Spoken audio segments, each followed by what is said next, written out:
So really, the best way to accomplish lasting stability, economic stability, is to have trade agreements between the two countries. And I'm not sure what progress they're going to make there, but since Trump is now, at least on soybeans and probably a few other products that China purchases, and is quite dependent on, I imagine you may see trade deals on some products with China. Perhaps this could lead to a thawing of relations between the two countries with respect to trade. But this is just one small area of trade, and I'm not sure how far it's going to carry over into other areas of trade. But I think there is reason to be optimistic at this point Right. that there is a thawing of trade relations between the US and China, Yes, indeed. that it's taking place. Yes, indeed. Thank you for emphasizing that and sharing that insight. That was Matthew Adam. Now we move on to our next news. Tensions between Japan and China remain high as Japan dismisses a Chinese letter to the United Nations that has accused Tokyo of threatening armed intervention over Taiwan as inconsistent with the facts and unsubstantiated. This comes as Chinese UN Ambassador Fu Kong has accused Japanese Prime Minister Takaichi of a grave violation of international law and diplomatic norms when she said in the parliament this month that a Chinese attack on Taiwan could trigger a military response from Tokyo. Japan's UN Ambassador Kazuyuki Yamazaki, in his letter, responded to Secretary General Antonio Guterres, saying Japan's fundamental policy is one of passive defense. He wrote that China's assertion that Japan would exercise the right of self-defense without first being subjected to an armed attack is erroneous. Meanwhile, Fu's letter was the strongest Chinese criticism of Takaichi, a conservative nationalist who took office last month, pointing to the worst bilateral tensions between China and Japan in years. China says Takaichi's remarks and severely damaged trade cooperation, while concerts of Japanese musicians in China have been abruptly cancelled. Now for this discussion, we welcome Dr. Satoru Nagao. He's a fellow at Hudson Institute, joins us live from Tokyo. Thank you very much, Dr. Satoru, for joining us again. Good to see you. What more has changed since the last time we have spoken? Is it escalating more, or how do you analyze the situation between China and Japan now? Of course, China want to escalate. That's why escalation has happened, because Japan side hasn't done anything. In this case, China's logic is China is a victim, and any time without the permission from the United Nations, they can attack Japan. As a self-defense, they said, but this is ridiculous, because firstly, this means that China will attack Japan without Japan attack China, and secondly, indeed, view from the PM Takaichi's speeches, explanation in the national diet, China invade Taiwan. In this case, it could be the crisis for Japan, she said. So without China's invasion to Taiwan, this is not a crisis. So that's why every time China attack Japan or China attack Taiwan first. After that, crisis has happened. So despite this, China say China is a victim. That is what kind of logic? We cannot understand. China is provoking Japan. China is provoking Taiwan. China is provoking others. That's why this is a problem. So China cannot say they are victim. They are offender. That is clear. So logic is very strange. But anyway, China want to make pressure to Prime Minister Takaichi, the new government of Japan, to test her capability. So that's why this is a crisis, and China control situation. Because of the China escalate situation, Japan did not do anything. So that's why when it will end, China can decide. That's all. Thank you. Yes, indeed. And now that we know that China has escalated this matter to United Nations, what do you think UN could do to ease tensions between them? Anyway, the China want to make the pressure to Prime Minister Takaichi. So that's why anything that they want to exploit it. And in case of the United Nations, there are many countries who do not touch this issue. So that's why it's simply said, because they do not know this issue, there is a possibility they will follow China's logic. That is a concerning point. So in this case, Japan needs to say something about this to explain the situation. China escalated the situation, Japan did not do anything. That is important part. But without knowledge, some country accept China's logic, even if the China's logic is completely strange. So that is a concerning point. Right. With that, I would like to thank Dr. Satoru for sharing that insight. Please stay with us as we come back to you for our next discussion as well. Now, moving on, U.S. President Donald Trump had said that he had a great talk with Japanese Prime Minister Takaichi. Speaking to reporters aboard Air Force One, Trump has stated that he has had a great relationship with the new Prime Minister, describing her as smart, strong, and destined to be a great leader. Earlier, Takaichi said Trump told her to call him anytime during their first phone conversation. The call followed her recent off-the-cuff remarks suggesting that a hypothetical Chinese attack on Taiwan could trigger Japanese military action, a comment that has sparked a diplomatic furor between China and Japan. This is what U.S. President has shared. Great, it was great. I had a great talk. I have a very good relationship with her. With Japan, likewise, I just came back from Japan, and we have a great relationship. The new Prime Minister, myself, she's very smart, she's very strong, and she's going to be a great leader. Thank you very much, everybody. Now for this discussion, we welcome back Dr. Satoru Nagao. He's a fellow at Hudson Institute, joins us live from Tokyo. Thank you very much, Dr. Satoru, for staying with us. Now, looking at their conversation and also analyzing their newly developing relationship between the two presidents, between Sanai Takaichi and U.S. President Donald Trump, what does this warm rapport between them suggest about where this direction of U.S.-Japan relationship is going regarding Taiwan and involving China as well? View from the U.S. reaction towards Japan-China vocal battle. In this case, it is clear that the U.S. ambassador to Japan clearly mentioned in the X, thank you very much for Chinese diplomat to promote U.S.-Japan relations in Japanese repeatedly. So that's why U.S. attitude is clear. The U.S. is Japan's side. But at the same time, as a preventive measure, the President Trump started to intervene to negotiate with both the Japan side and the China side. That has happened. Because this is just a vocal battle, not Russia and Ukraine or Israel or the Islamic extremists or etc., etc. These are the real war. But Japan-China battle is still the diplomatic level or economic level, not the war. So that's why even if the U.S. intervene, U.S. intervention is a little bit preventive measure to prevent escalation further.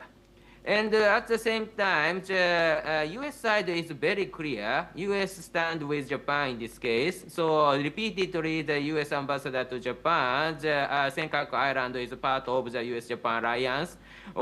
So this means that if the China try to occupy, of course, the U.S.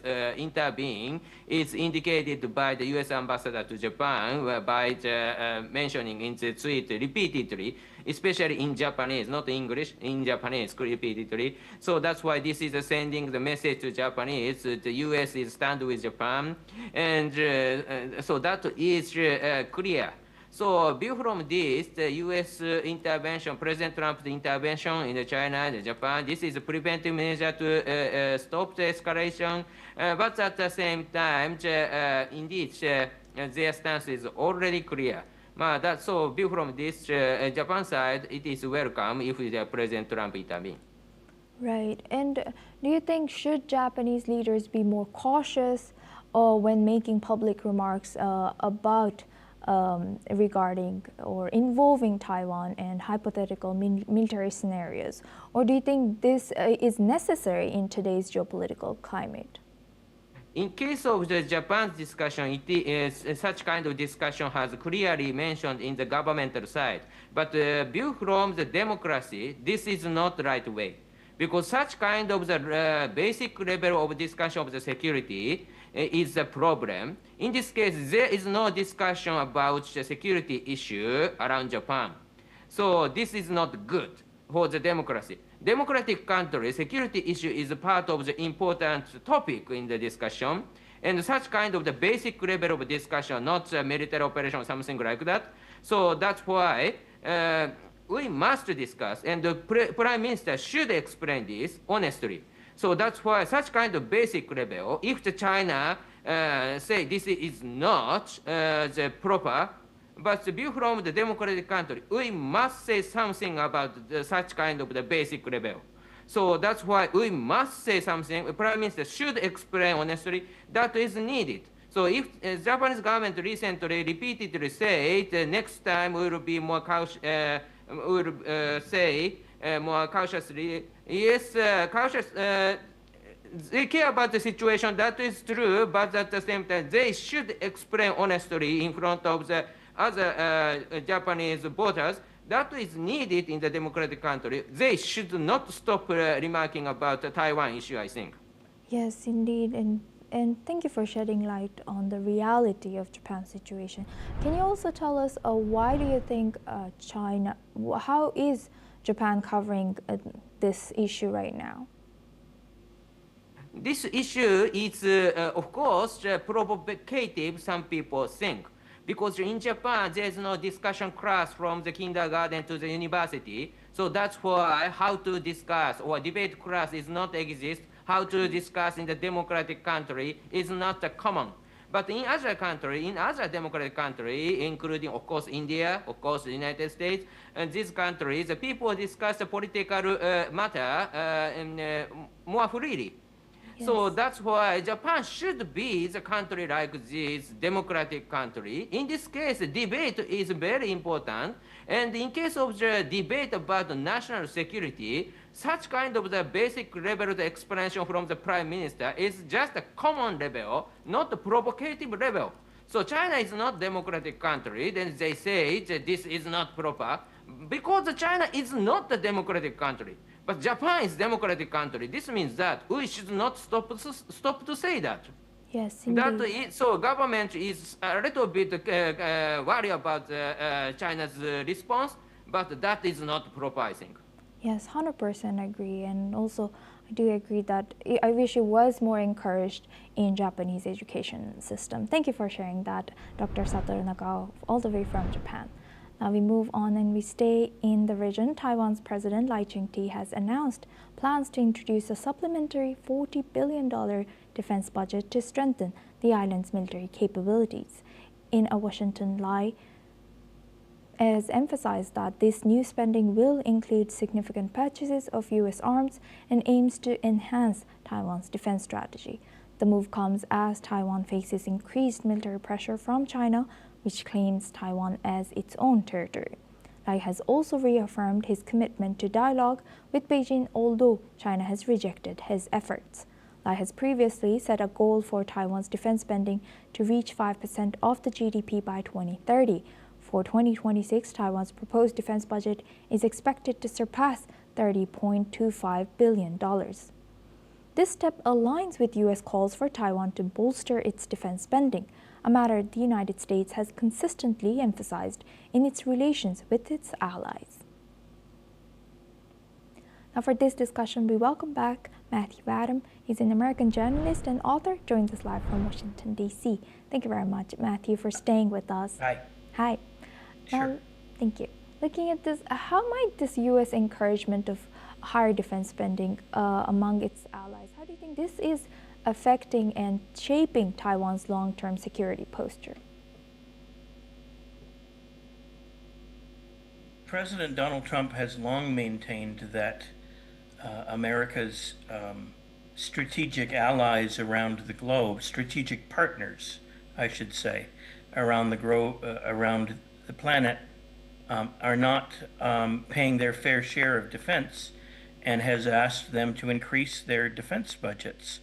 So the fact that Taiwan then has announced that it's going to spend an extra 40 billion US dollars or so on defense against a possible communist Chinese invasion is definitely good news for the American government, for the Trump administration. This is what they want, and I think that a lot of America's other strategic partners around the world are also following suit. I don't know if they're hitting the target percentage of their budget for defense spending that President Trump wants, but many of them have been increasing their, in Europe and elsewhere, have been increasing their levels of defense spending because they're getting the message that America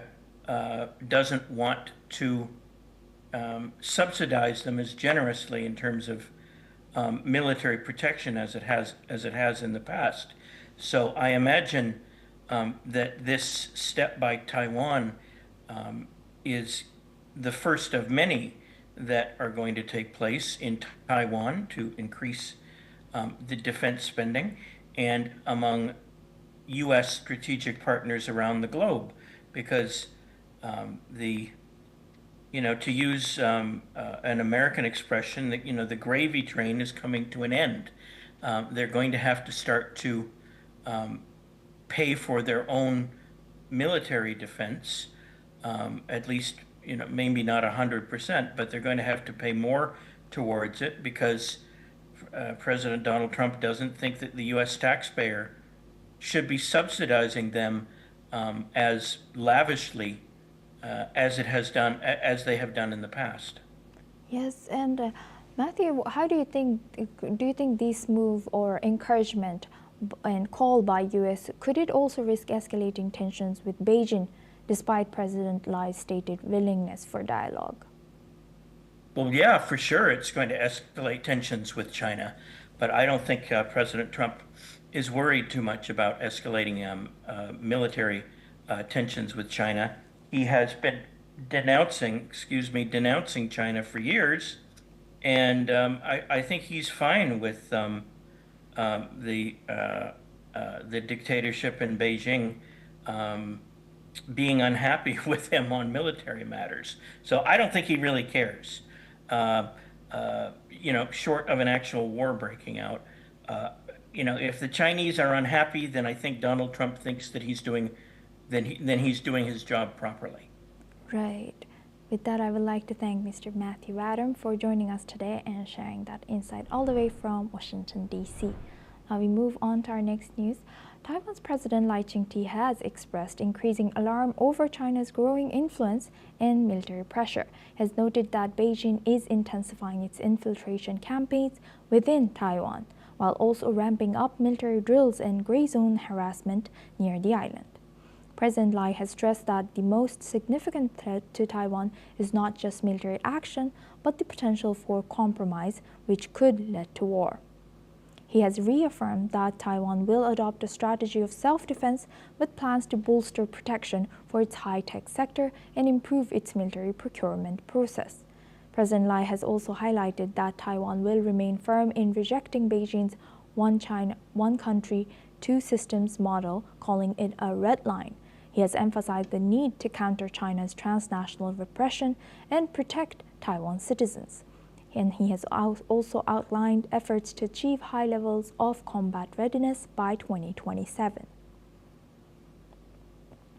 Now we move on to our next news. China and Malaysia are moving to deepen their strategic partnership. In Beijing, China's top diplomat Wang Yi has met with Malaysia's National Security Council Chief Raja Dato' Nushirwan Zainal Abidin, and Wang has said that China is ready to align development strategies with Malaysia and expand political security and economic cooperation. Has added that both sides should work towards stronger practical results across key sectors. Nushirwan in China for the second bilateral dialogue on managing South China Sea maritime issues has said that Malaysia values its long-standing friendship with Beijing. He has reaffirmed Malaysia's commitment to the One China policy and said that Kuala Lumpur will push ahead with major joint projects and deepen cooperation in multiple fields. And that's a wrap on the China Report. Keep watching NewsX World for more news updates from around the world.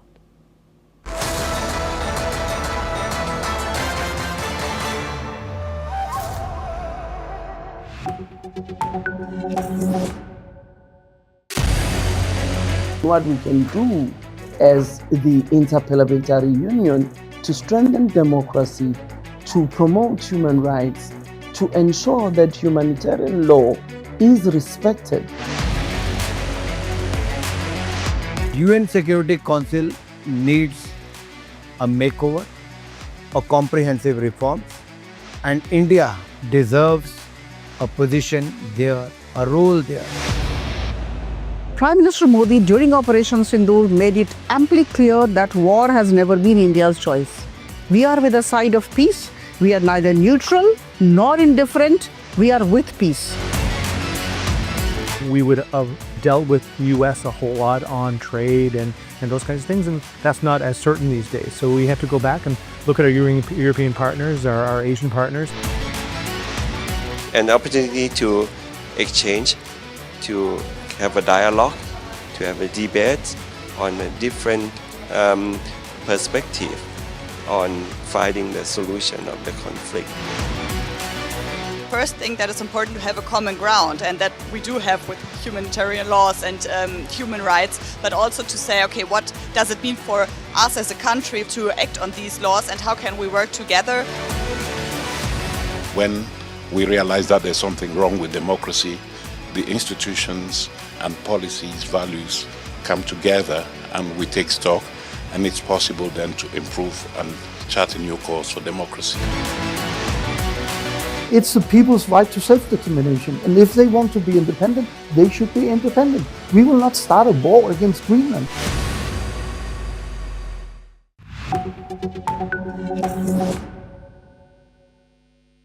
Hello and welcome. I'm Kriti Mehta and you're watching World Report on NewsX World. Let's take a look at the top headlines this hour. The United States is pressing Ukraine to accept a peace proposal with Russia, though Kyiv says the original 28-point plan demanded too many concessions, including ceding parts of Donetsk and Luhansk and reducing its military. Russia said its air defenses shot down nearly 250 Ukrainian drones during overnight attacks. In Taganrog, strikes damaged 2 apartment buildings, a private home, a college, 2 industrial sites, and a kindergarten, killing 1 person and wounding 3 others. US President Donald Trump says he held a very good phone call with Chinese President Xi Jinping, describing US-China relations as extremely strong. Trump says they discussed Ukraine, Russia, fentanyl, soybeans, and other farm products. Japan's Prime Minister Takaichi and President Donald Trump held a phone call today, their first since Takaichi triggered a diplomatic clash with Beijing over comments suggesting Japan could respond militarily to China's attack on Taiwan. A U.S. federal judge dismissed criminal cases against former FBI Director James Comey and New York Attorney General Letitia James, ruling that the prosecutor appointed at Trump's urging was illegally installed.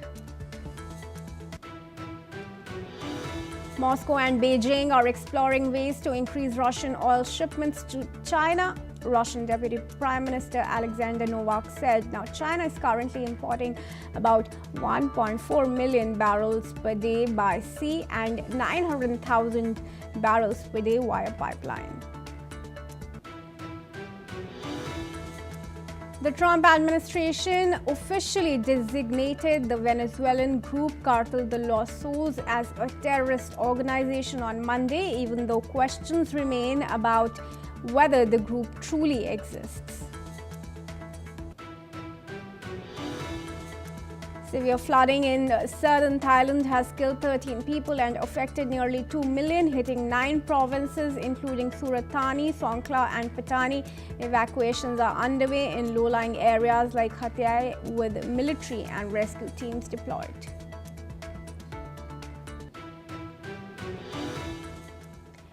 And viewers, earlier today, Russian Foreign Minister Sergei Lavrov has stated that any revised peace plan must match the understanding reached between Russian President Vladimir Putin and US President Donald Trump at their Alaska summit back in August. Speaking at a news conference in Moscow, Lavrov has said that Russia supported the initial version of the US proposal and is waiting for a new interim draft after Washington's consultations with Ukraine and Europe. Moreover, Lavrov has also added that Moscow would view the situation differently in their next version if the next version does not reflect the Alaska discussions. He has also stressed that Russia truly values the active role taken by the United States in seeking a path to settlement, contrasting with their other Western capitals. And Alison Matler, who's a former AP Bureau Chief in Romania, is joining us live from Bucharest. I extend a very warm welcome to you, Alison. Now, Alison, talks are being held in Abu Dhabi as of now. Do you see, and of course we know that Trump has held a very zigzagged point of view on Ukraine. Ukraine has maintained that the plan was originally as well tilted towards Russia's side. Now, with this statement of Lavrov, do we see this as a warning of sorts to Trump? I think the Russians have come out very well from these negotiations with Trump. And also, I have to say, on their silence, they never react about anything unless they have something to say.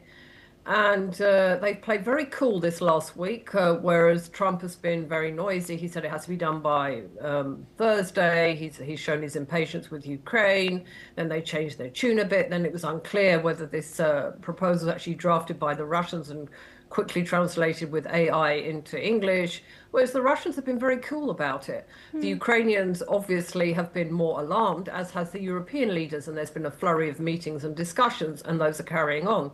But Russia, let's make no mistake, is very interested in having its maximalist demands, which are not just, are not fair, reflected in a final peace settlement. They want more territory. They want Ukraine to be defanged its military. They want to reduce the troops. They want a ban on a veto on Ukraine joining NATO. And they want elections. They want Zelensky out as soon as possible. He has been a huge thorn in their side, and it's incredibly embarrassing to them that it's taken almost 4 years to capture so little territory. So they are very keen to push their demands with Trump as much as possible. Trump, not just Trump himself, but Witkoff and his people. All right. Well, even as Russia and US are holding talks in Abu Dhabi, missiles are pounding Kyiv. And this, as Zelensky says, that he will hold discussions with Trump on sensitive issues. Yes, I mean, Russia is underlining that it is a force to be reckoned with. Missiles rained down on Kiev last night, striking various targets. I think 6 were killed, and that's almost like a blip in this war. It's nothing. And even in in Romania, where I'm reporting for, we had the most serious violation of its airspace from Russian drones since the beginning of the war. 4 counties in Romania were affected. It was the first time ever that Russian drones had entered Romanian airspace in daylight. And in Moldova, neighboring Moldova, which is not a NATO or EU member, a Russian drone fell on a roof there. So Russia is really keeping the pressure up. They want to show the US that they are winning this war, which they are not, but they want to show it. They're wanting to show that they are aggressive. And from time to time, of course, they will always tell us that they have nuclear weapons. So they are showing force in almost in little ways by doing attacks which have nothing to do with their original plans, which is of helping the ethnic Russian minority, but also encroaching onto NATO airspace, such as Romania, Poland, Denmark, Belgium, and so on. All right. Requested to stay on with us, Alison. Let's give our viewers some more information. Now, as well, all know that the United States and Ukraine have recently held productive talks on a possible deal to end Russia's war in Geneva. The White House has now officially commented on it, saying that only a couple of points still need resolution. The press secretary has further said that US President Donald Trump remains optimistic that an agreement can be reached. Let's listen in first.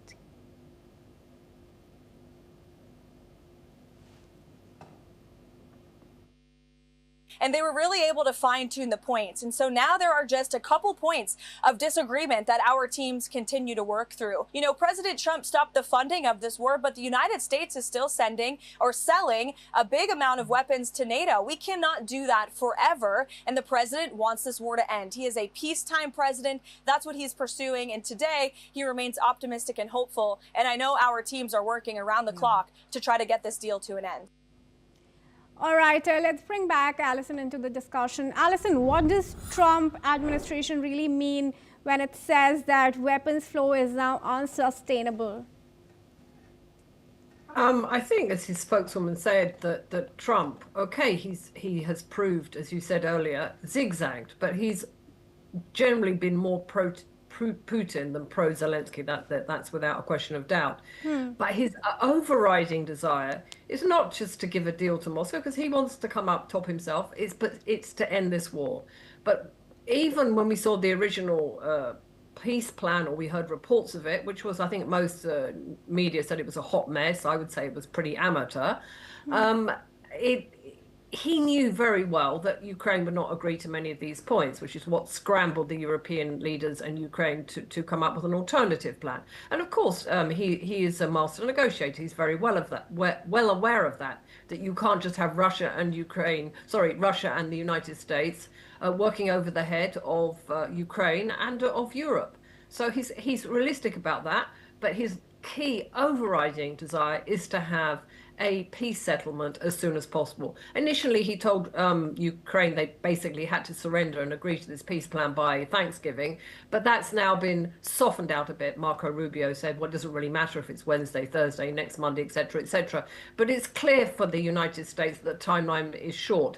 Why I see the problem now is actually with Russia, because the Ukrainian European counter-offer is apparently, as far as we know, is nothing like the original one. And Russia is pushing for maximalist demands. They really are. And they're not going to agree to what Ukraine and Europe wants. So I don't know what's going to happen. Of course, Donald Trump will put more pressure on Zelensky, but that also, he has to take into account Europe as well. We have some European leaders like Keir Starmer, the British Prime Minister, who has a good relationship with Trump. So there are a lot of factors involved in this, and it's unclear whether they will be able to come to, it'll be a compromise, whether that will be possible, because the Russian maximalist demands really aren't just to Ukraine and not acceptable to Europe either. And not really a peace. They won't guarantee a peace, that's for sure. So what's the best bet? What's the best deal that Ukraine can get out of this? I think that the key things for Ukraine are its land, because I don't think they will cede land that Russia has painfully tried to conquer but has failed. I think they don't want a veto on them joining NATO. That doesn't mean they will join. That doesn't mean they will join NATO. It just means they don't want a veto. They don't want an outside country telling them they can't join NATO.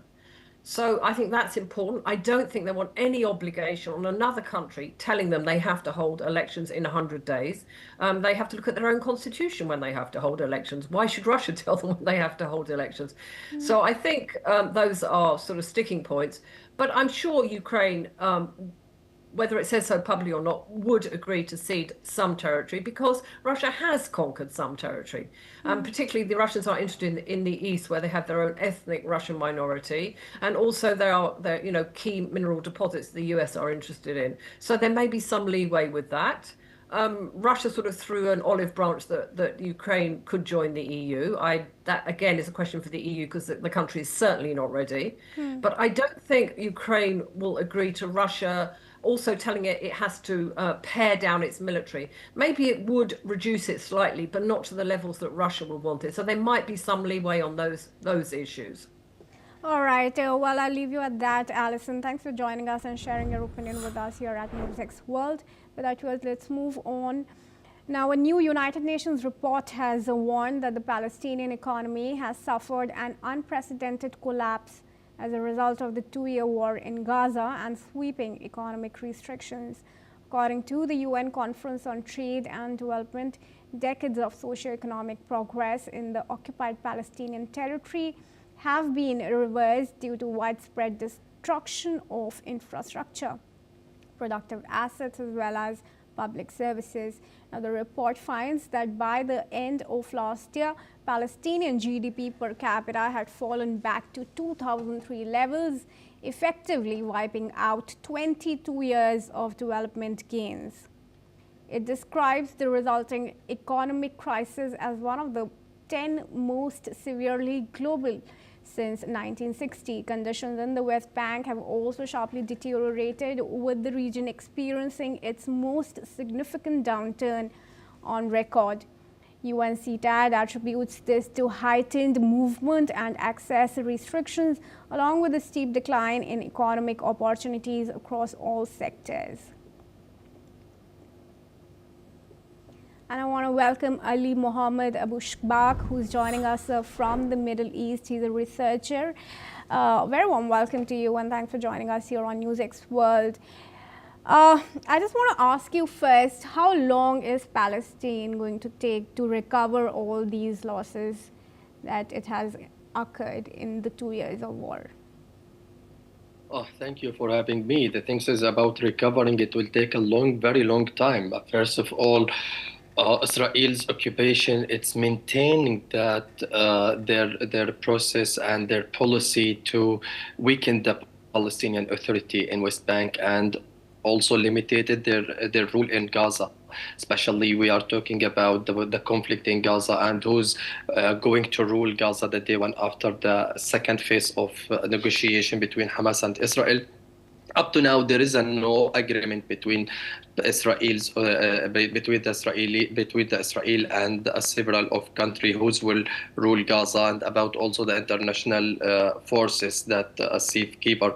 So the thing is about the economy, there is a several of action or policy that Israel deducted to weaken the Palestinians' economy in West Bank and as well as Gaza. 2 years of war, the devastation and destruction on the ground, all the infrastructure and also the telecommunication infrastructure have been damaged.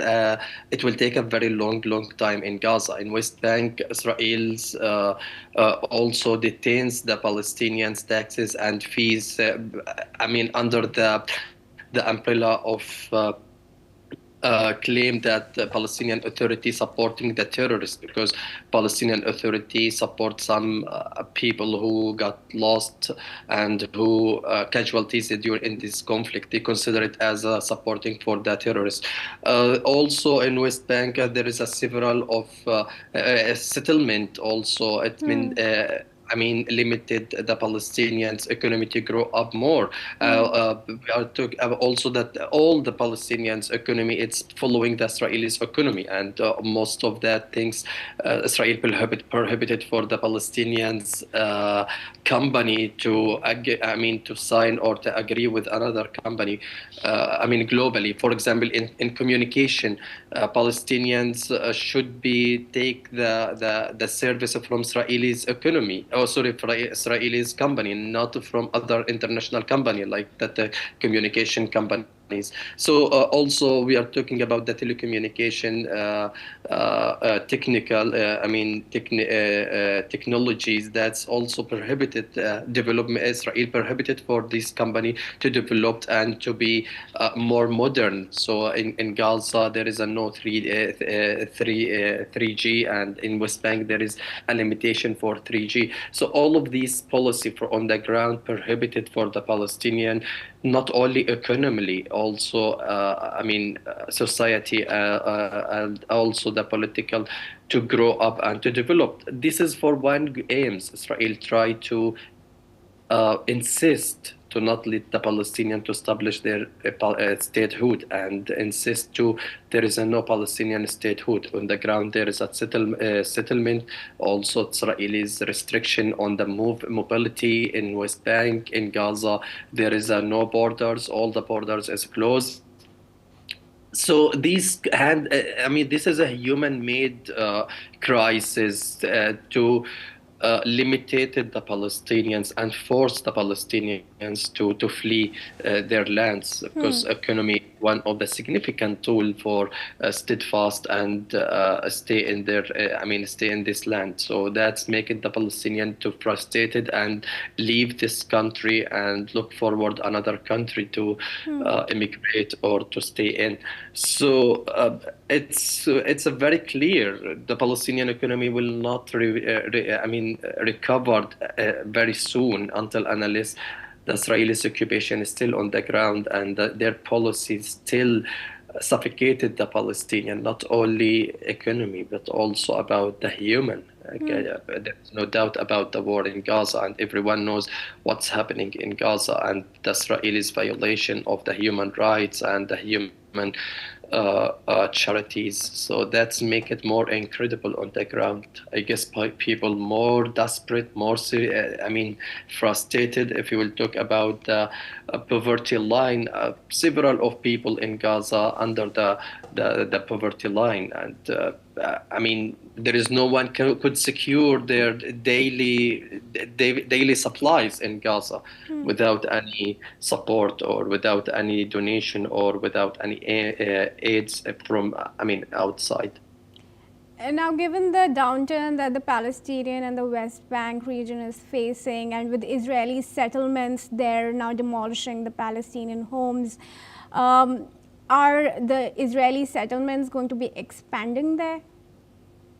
There is no doubt. This is a government, Benjamin Netanyahu and Smotrich and Ben Gvir. They are feeding by settlement and by violating the international law. As you know, since 2016 that United Nations Security Council considered the Israeli settlement in Palestinian territory is illegal.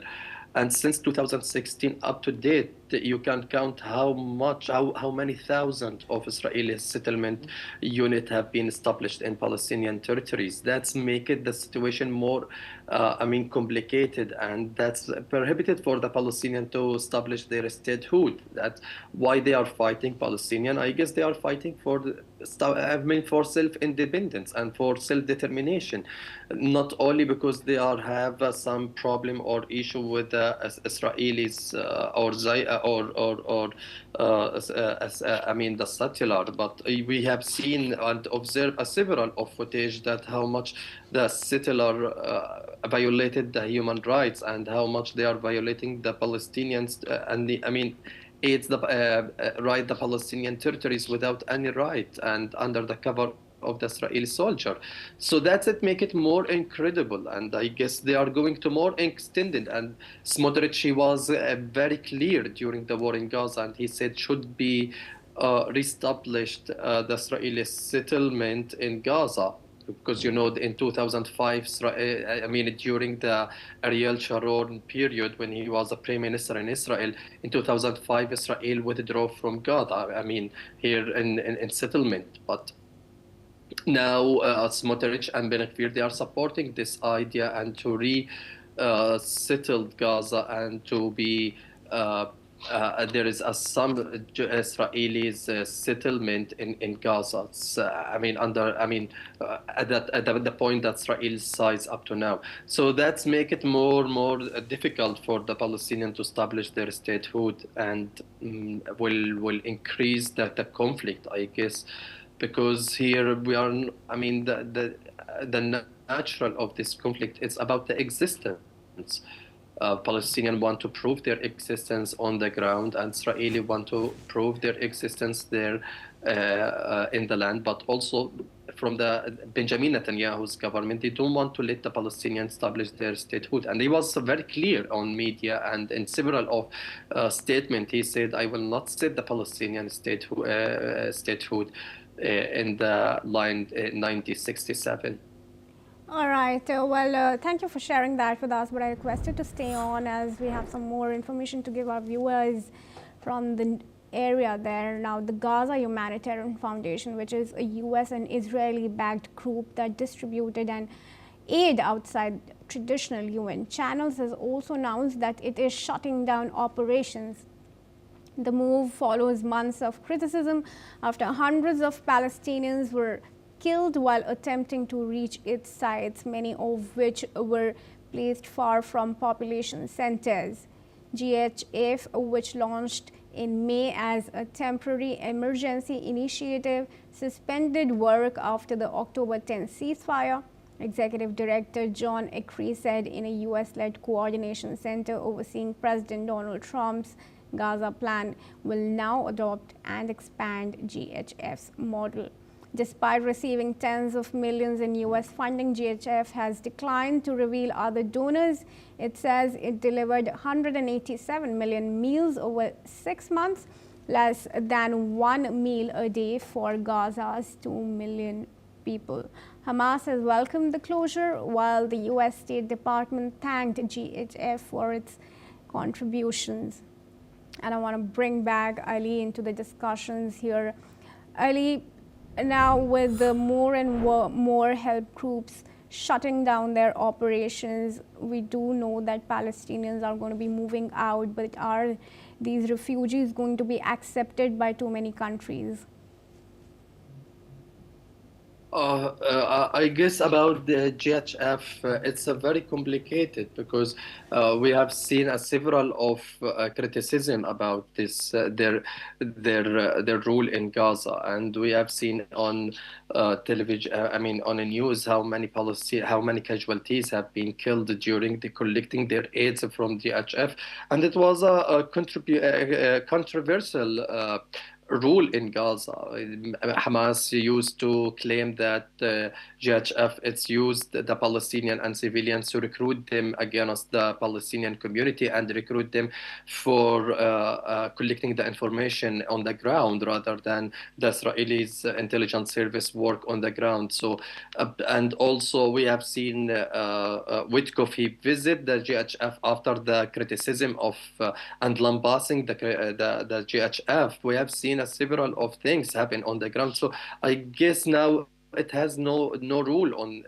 After if there is the international forces, it will come in Gaza and to monitor the ceasefire and the peace process on the ground. So GHF hasn't no any kind of rule in Gaza, and also should enhance the United Nations rule on the ground because it has a long experience about the disseminating the aid and disseminating the food for the civilians after more than 4 decades in Gaza. So it's working on the ground, the United Nations. So GHF, it was a temporary time, and it has a limitation of duty to do it in Gaza. So I guess now, closure this chapter, it's one of the significant point for America and Israel.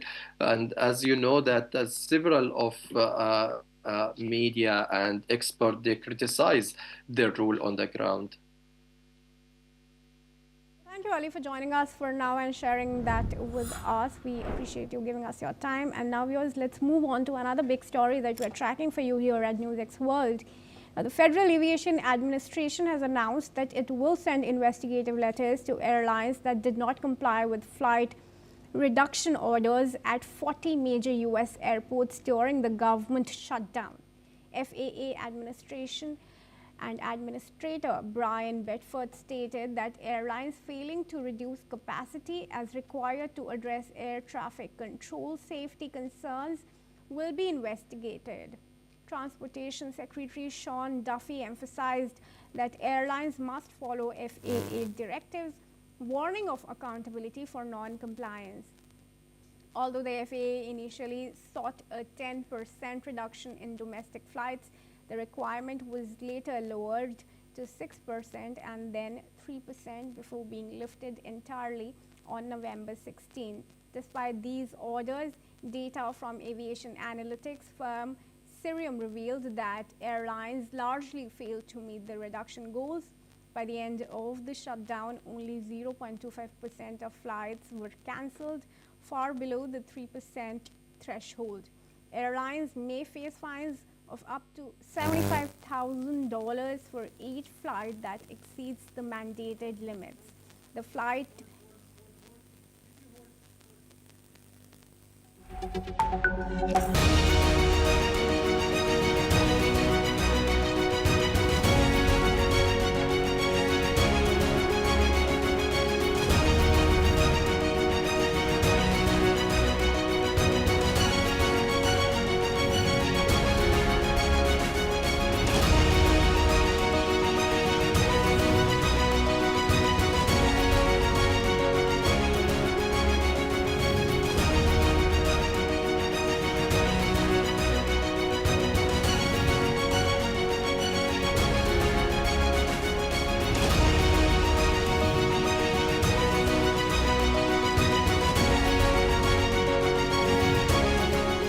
In the midst of this, life persists. In the midst of untruth, truth persists.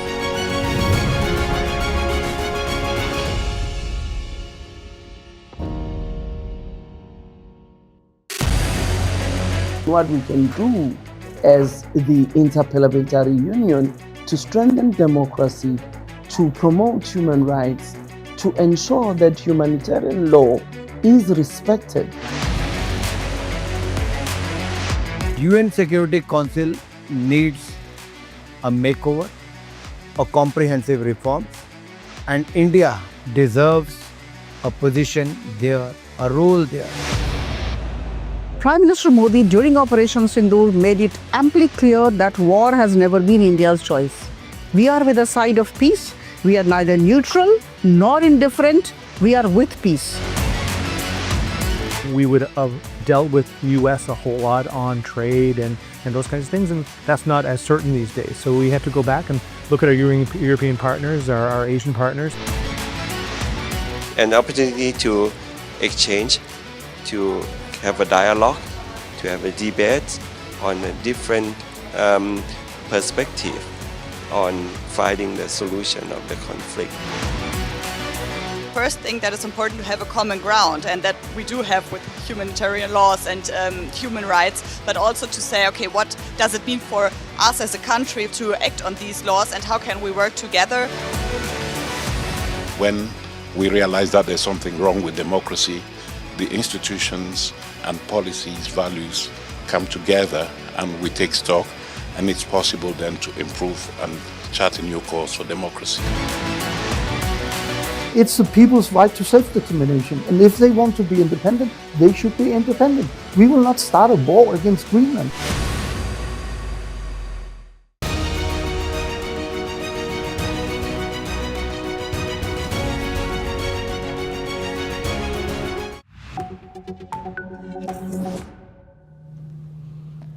Hello and welcome. I'm Sima Katauka and you're watching World Report on NewsX World. Let's take a look at the top headlines of this hour.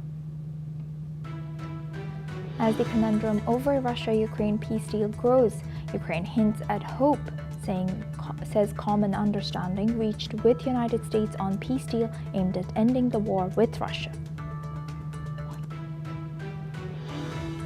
US President Donald Trump has stated that the proposal for Ukraine peace deal has been fine-tuned with collaboration of both Russia and Ukraine, and US Special Envoy Steve Witkoff will be meeting Russian President Vladimir Putin next week. Treasury Secretary Scott Bessent has stated that President Trump has hinted that he may hold up for two in-person meetings with Chinese President Xi Jinping next year, marking an unprecedented level of high-level meeting between US and China.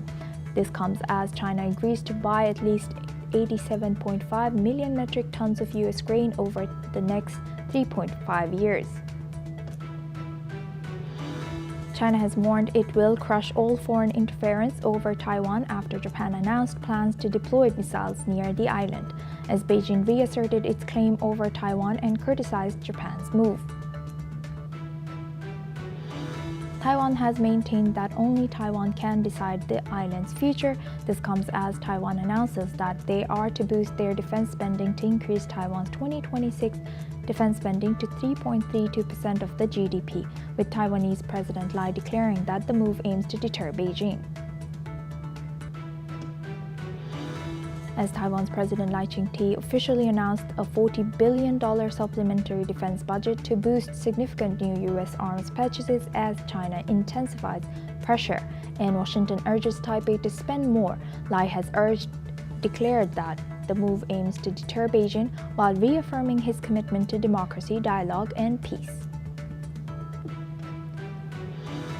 The death toll from the Thailand floods have now risen to 18 people. Over hundreds of patients are reportedly stuck in the hospitals as the conditions worsen in the region. The armed forces continue to rescue operations in parts of Thailand. China has completed its first ever emergency space launch, sending the Shenzhou 22 with 600 kilograms of supplies to the Tiangong station to replace damaged return craft after Shenzhou 20 was found to have cracks allegedly caused by space debris. The new vessel marks a critical step in maintaining crew safety ahead of their expected return.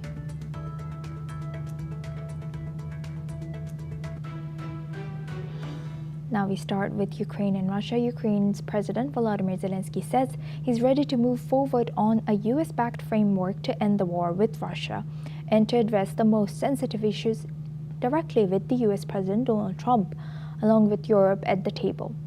But deep gaps remain. Kyiv fears being pressured into accepting a deal that could force territorial concessions to Moscow. Zelensky has urged European leaders to help shape the long-term reassurance force for Ukraine, saying security decisions must include the countries they affect. Let's in fact listen into what Ukrainian President Volodymyr Zelensky has shared. Розраховую на подальшу активну співпрацю з американською стороною та з президентом Трампом. Багато залежить від Америки, бо саме на американську силу в Росії зважають найбільше. Я дякую всім, хто з Україною. Я дякую всім, хто допомагає. І важливо зараз тримати внутрішню силу так, як ми всі хочемо, щоб наша сила в дипломатії спрацювала. Meanwhile, President Trump has said that only a few disagreements are left. He's sending U.S. envoy Steve Witkoff to meet separately with President Putin in Moscow and Ukrainian officials, but he has backed away from Thursday's deadline. Let's in fact listen into what U.S. President Donald Trump has shared. Well, I don't have a deadline. You know what the deadline for me is? When it's over. And I think everybody's tired of fighting at this moment. They're losing too many people. We're having I don't know, he would like to come, but I think we should get a deal done first. We're having good talks. We started with Russia. We're having some talks with Russia. Ukraine is doing well. I think they're pretty happy about it. They'd like to see it end. And we won't know for a little while, but we're making progress. Now for this discussion, we welcome Professor Georgi Tolaraya. He's a professor at Russia Academy of Science, who joins us live from Moscow. Thank you very much, Professor, for joining us again. Good to see you. Professor, now looking at this, what are the risks and benefits for Ukraine in engaging with US-backed peace framework if it fears being pressured into territory concessions to Russia? Is this a legitimate fear, and do you think could it be pressured to give up territory? As a former practicing diplomat, I would say that it's really very hard to make conclusion of what's going on in the course of negotiations. There are many positions which are interconnected, and in some places you make concessions to get your point in more important ones. So this is a very complicated process, and when outsiders look at it, most likely you won't understand much. But from what I see in general, from what the Europeans are trying to do, is that they want to turn the plan into something, Trump's plan into something that would be not acceptable to Russia.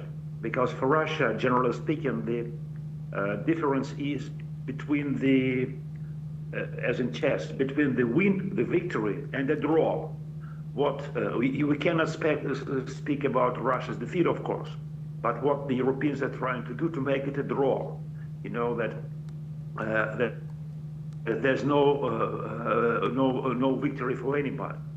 But that's unacceptable for Russia. There's no territorial concessions from Ukraine. This is a Russian territory declared by Russia, so it will be Russian anyway. And also some other points of this plan, I don't know how they look like in reality and what we'll be talking about, but something really unacceptable. For example, for me personally, I wouldn't even discuss the issue of Russian frozen assets. It's a robbery. We cannot recognize a robbery, you know. We cannot recognize something which is taken by force and to legalize it as something that can be negotiated upon. They should be returned, full stop. This is my opinion. I don't know what the negotiators are thinking, but so far I cannot say how this whole negotiation process will wind up, how it will end. I'm not very optimistic, I'm not over pessimistic, but we have to wait and see. And in the meantime, Russia will continue its victorious advance on the front. Right. And how do you think this affects the peace process, ongoing peace process between Russia, Ukraine, and US, while Ukraine keeps attacking Russia and also Russia also keeps attacking Ukraine? The escalating situation in the front line, do you think it affects the peace process? Yeah, of course. Ukraine keeps on attacking. The day before yesterday, I think there were 250 drones shut down, which were shut down over Russia, including the one which attacked Moscow, about 10 of them. And last night there was also several dozen drones attacking, and Russia is advancing on the battlefield. This is very gruesome, and this is very sad. But that will keep on going on until a fair peace deal is achieved. Right. With that, I would like to thank Professor Georgi Toleraya for sharing that. Please stay with us as we stay on this topic now. Russia has launched a major overnight drone attack on the southeastern Ukrainian city of Zaporizhia. Regional Governor Ivan Fedorov has said that the strike set off multiple fires, injured 12 people, and caused widespread damage across the city. Shops were destroyed, 7 apartment buildings were hit, and cars were left smashed in the streets. Rescue teams, firefighters, and police, as well as medical crews, are working at more than a dozen locations. Meanwhile, Russian-installed authorities say Ukrainian forces struck power infrastructure in areas held by Moscow, cutting electricity to about 40,000 customers. Now we move on to our next news. The coalition of the willing, comprising key European leaders, has expressed strong support for US President Donald Trump's efforts to bring an end to the ongoing war in Ukraine and Russia. French President Emmanuel Macron, British Prime Minister Keir Starmer, and German Chancellor Friedrich Merz has emphasized that any peace solution must fully involve Ukraine and uphold the principle that borders should not be changed by force.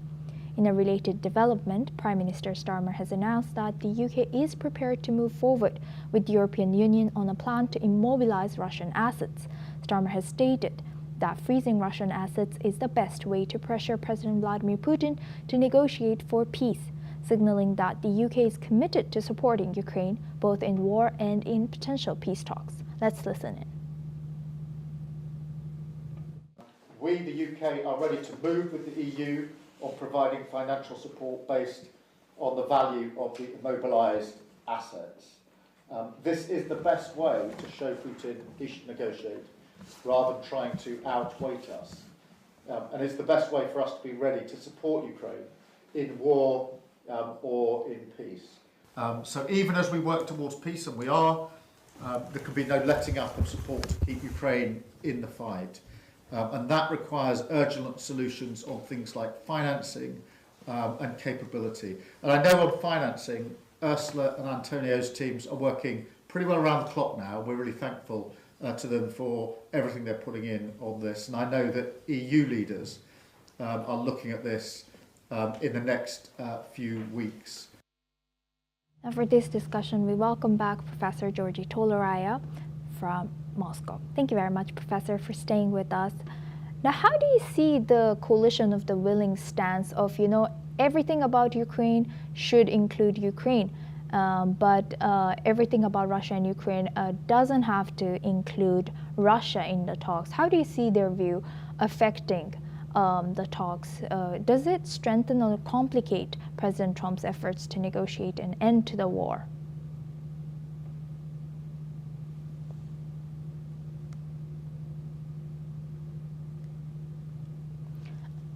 The coalition of the willing, comprising key European leaders, has expressed strong support for U.S. President Donald Trump's efforts to bring an end to the war in Ukraine and Russia.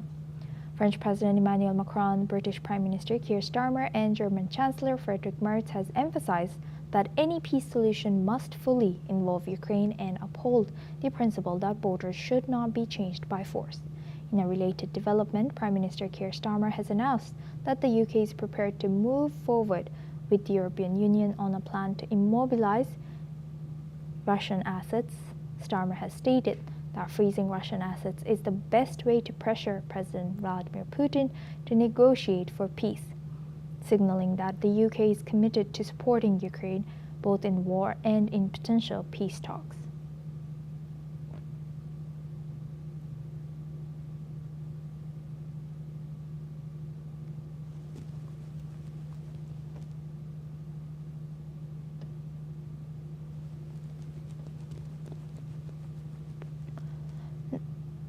Now we move on to our next news. We are moving on to Asia. Taiwan's president is warning that China is intensifying its military, political, and information pressure on the island. The president has accused Beijing of accelerating preparations to seize Taiwan by force and trying to redefine democratic Taiwan as China's Taiwan. He has said that China is stepping up military drills, gray zone harassments, and influence operations aimed at undermining Taiwan's autonomy.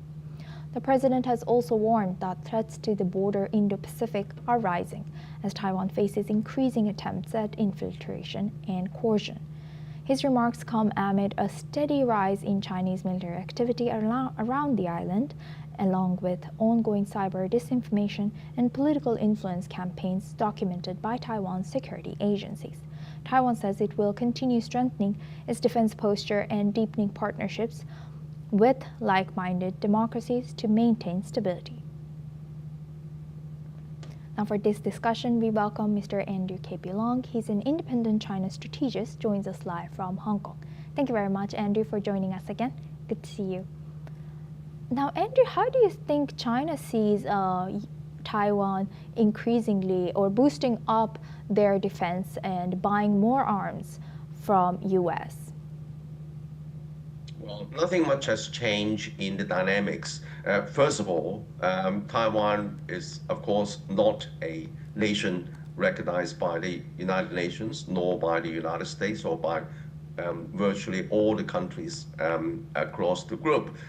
Since the President Nixon's visit to mainland, to China, back in the times of Chairman Mao, Taiwan has been recognized as a nation, replaced by the People's Republic of China as representing the whole of China, and hence the One China policy consistently adopted by the United States. Now, the One China policy is supported by three important legislation or documents. The first one is the China Relations Act, which enables the United States to continue to supply arms to Taiwan to defend itself. So this has been going on for a long, long time. And also in recent years, the United States want to turn Taiwan into a military porcupine. In other words, bristling with armament so as to deter any military solution, which of course the United States opposes. Now this has not been changed. Secondly, it's also been defined by the so-called 3 communique and this 6 assurances given by President Reagan. All these 2 other documents amount to is that the United States takes no position on the future of Taiwan, and it should be left on the to the Taiwan people themselves. It opposes the solution of the Taiwan question through military means, and supports the evolution through peaceful means. And secondly, it also affirms the United States is taking no position or assuming no role for the mediation. So I think that these documents still carry weight and is now being followed. Now, as far as Taiwan is concerned, of course, this through the various elections, you have now a pro-independence or separatist leader. He has always been known as a separatist, and hence it rattles Beijing's relationship no end. Now, as far as Beijing is concerned, the unification remains a long-term strategy enshrined in the China dream and also in China's constitution. How is that going to be achieved? Because most Taiwanese people do not support unification, nor do they dare to declare independence, because that would trigger the Anti-Succession Act on the mainland. The Anti-Succession Act was enacted by Beijing decades ago to forestall the possibility of any de jure declaration of independence. So most Taiwanese people just want to carry on with the status quo, but unfortunately, that cannot be allowed continue to drift because President Xi did make it quite clear that the latest deadline for unification will be 2049, which is the 100th anniversary of the people's founding of People's Republic of China. Now, how is this going to be achieved? Through three strategies, interrelated strategies. The first one is military deterrence against any de jure declaration of independence. Secondly, through diplomatic and pressure and also economic pressure, because the Taiwan economy is has been dependent on the Chinese mainland economy, especially supply chains. Thirdly, through people-to-people exchanges, the people on both sides are increasingly interacting with one another, tourism, investment, and also job opportunities for young people in Taiwan, including even film directors or actresses from Taiwan featuring in China's films. And so the momentum is now gathering pace. And of course, as Taiwan is being increasingly armed to the teeth, and so China's getting prepared to exercise more deterrence against any separatist movement. Now, there is a big confusion and big red herring, total misunderstanding in the West, as if Beijing is going to invade Taiwan by 2027.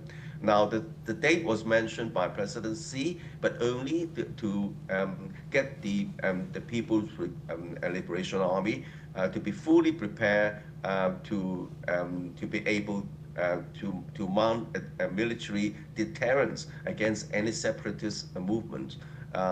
2027 is needed so that Beijing would develop an unbeatable force by that time. But it's only a contingency. It's not, repeat, not a date to take military action, because the preference is still for peaceful unification based on the three related strategies which I've outlined. Right. Thank you for outlining all that, Andrew. And Andrew, can you tell us why does this, as you know, you mentioned Taiwanese people and China mainland people's engagement is gaining momentum, and the three ways you mentioned that things could happen. Now, why do you think President Lai so firmly rejects Beijing's one country, two systems stance? And is he popular, or is his stance popular in Taiwan? How long do you think he can carry on this? Well, of course, at the beginning, Beijing was using the Hong Kong-Macau example of one country, two systems. But Most Taiwan people reject this formula, saying that's not good enough. But I think that Beijing is leaving the options open. If the Taiwanese would like to proceed with negotiation for the unification, I'm sure that the Beijing would find a way to make the final package even more favorable compared with Hong Kong and Macau, provided that the one country principle is upheld. And of course, there will be exercise of sovereignty. I don't think that Taiwan would be allowed to have a separate army, for example. But apart from that, there could be political parties from Taiwan, free and fair elections, and Taiwan able to participate in international organizations, as in the case of Hong Kong, for example, but using the China bracket Taiwan, as in the case of Hong Kong and Macau, China, Hong Kong, and of course Hong Kong has its own separate flag, but along with the Chinese flag, with the national flag. So all these can be discussed. And the end, the main thing is a united, unifying Taiwan into one country, and also enabling the Taiwan people to live a normal and prosperous life. Right, and Andrea, long ago when I went to Taiwan, I remember when entering Taiwan, I had to, as a Japanese passport holder, I had to sign a waiver saying that I will abide by Chinese law when staying in Taiwan. So since when is this kind of system going on? Well, I'm not familiar with what you said with the Japanese passport. That was a different thing, because there was an incident recently when a Japanese national using some other passport, but nothing to do with Japan, because Taiwan is a separate territory. It's always belonged to China, dating back to the Ming Dynasty in 1300s. And even before, because at that time, during the Ming Dynasty, they were already a Beijing administration together with a general station in Taiwan. So it's nothing to do with Japan at all. And of course, Japan invaded Taiwan at the beginning of the Second World War and occupied Taiwan as a colony. Until Japan was defeated. After Japan was defeated, the Allied forces required Japan to return all its occupied territory to China. But at that time, the Kuomintang, which was under General Chiang Kai-shek, was in Taiwan because it was defeated in the civil war in China by the People's by the Communist Party, and so it retreated to Taiwan. And then at that time, immediately after the end of the Second World War, the Allied forces handed over Taiwan to the Chiang Kai-shek, the Kuomintang administration in Taiwan. But then afterwards, President Nixon visited Chairman Mao because it wanted to bring China on the side of the United States during this Cold War with the former USSR. And when the USSR was at loggerheads with the former, at the time with Chairman Mao. And so President Nixon visited Beijing and to bring China on the side of the United States and help China to enter into the World Trade Organization with the hope that China would become more like the United States and would be absorbed into American sphere of influence. But what happened afterwards is not what the United States has expected. China, of course, has grown its economy, become stronger, but it's not being absorbed in the United States, and is now eating Americans' lunch. Rather than producing Nike shoes and T-shirts, it's now producing high-tech products and challenging American's dominance, even American's military. And so the United States doubling down on confronting China. But as far as the Taiwan policy is concerned, the United States still maintain the one China policy, still adhere to the Taiwan Relations Act and the and communicate, and as well as the 6 assurances, which, as I outlined, the United States takes no position on the future of Taiwan, supports peaceful negotiations, opposes military solution, and assumes no role in a mediation. So it all amounts to that these 3 different dynamics through military deterrence, economic pressure, diplomatic pressure, as well as people-to-people exchanges. This would lead to a increasing momentum towards negotiation for a peaceful solution. Hopefully, yes. Thank you very much, Andrew, for sharing that history and all the depth on this topic. With that, I would like to thank Andrew K.P. Long for joining us today and sharing that insight from Hong Kong. Now we move on to our next news. In Brazil, former President Jair Bolsonaro has been ordered to begin serving a 27-year prison sentence for his role in plotting a coup following his defeat in the 2022 presidential election. The Brazilian Supreme Court's decision comes after Bolsonaro was found guilty of attempting to subvert the democratic process. Bolsonaro had been under house arrest but was moved to the federal police headquarters in Brasilia after tampering with his ankle monitor. The court's ruling is final despite appeals from Bolsonaro's defense team. Bolsonaro, who has been barred from holding public office, continues to assert his intentions to run for president again in 2026, though his health and political viability are now under increasing scrutiny. His sons had said that Bolsonaro's persecution was psychological torture. Now we move on to Oceania. 2 bodies of 2 climbers, including one from the United States, have been recovered after the pair fell into their deaths from New Zealand's highest mountain during a summit attempt. The men were part of a group of 4, 2 New Zealanders-based guides and 2 clients climbing Mount Cook or Aoraki. They have fell from a ridge onto the west side of the mountain late on Monday.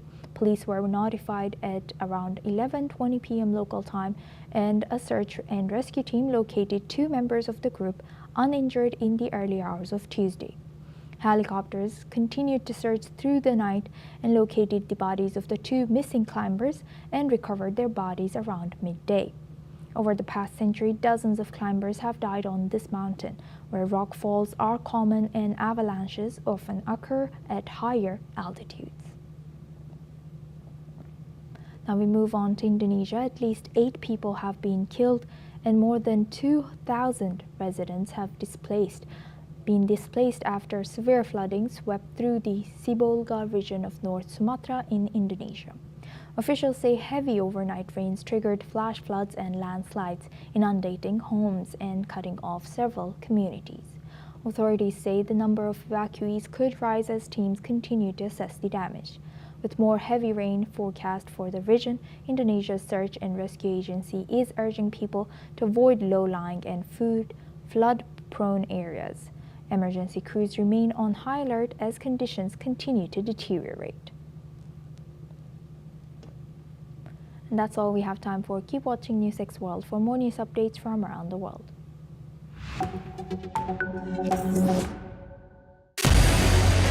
What we can do as the Interparliamentary Union to strengthen democracy, to promote human rights, to ensure that humanitarian law is respected. UN Security Council needs a makeover, a comprehensive reform, and India deserves a position there, a role there. Prime Minister Modi during Operation Sindoor made it amply clear that war has never been India's choice. We are with the side of peace. We are neither neutral nor indifferent. We are with peace. We would have dealt with U.S. a whole lot on trade and those kinds of things, and that's not as certain these days. So we have to go back and look at our European partners, our Asian partners. An opportunity to exchange, to have a dialogue, to have a debate on a different perspective on finding the solution of the conflict. First thing that is important to have a common ground, and that we do have with humanitarian laws and human rights, but also to say, okay, what does it mean for us as a country to act on these laws and how can we work together? When we realize that there's something wrong with democracy, the institutions and policies, values come together and we take stock, and it's possible then to improve and chart a new course for democracy. It's the people's right to self-determination, and if they want to be independent, they should be independent. We will not start a war against Greenland.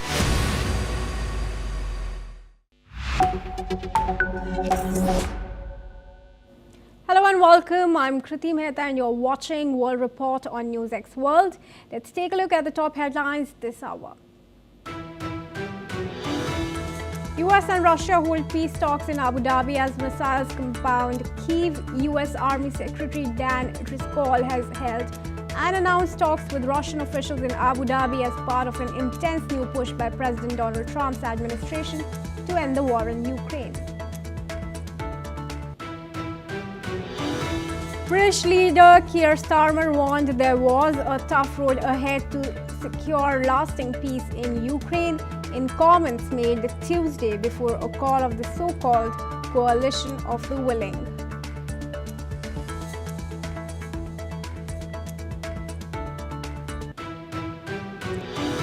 China's foreign ministry says the United States initiated the call between President Donald Trump and Chinese President Xi Jinping.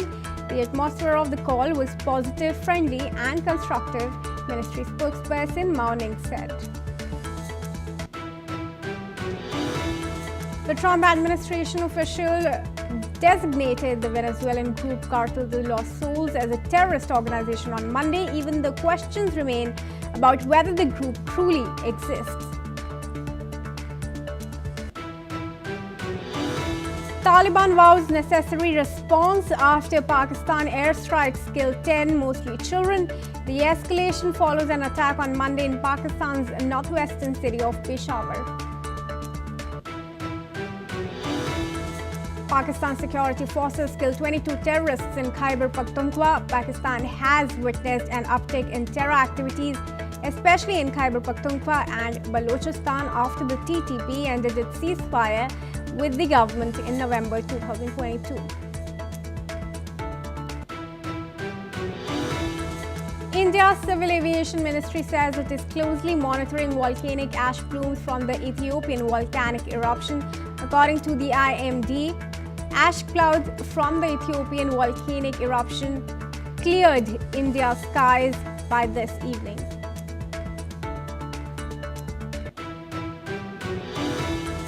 Trump administration ends temporary protected status for Burmese migrants, deeming conditions in the country to have improved enough for citizens to return safely.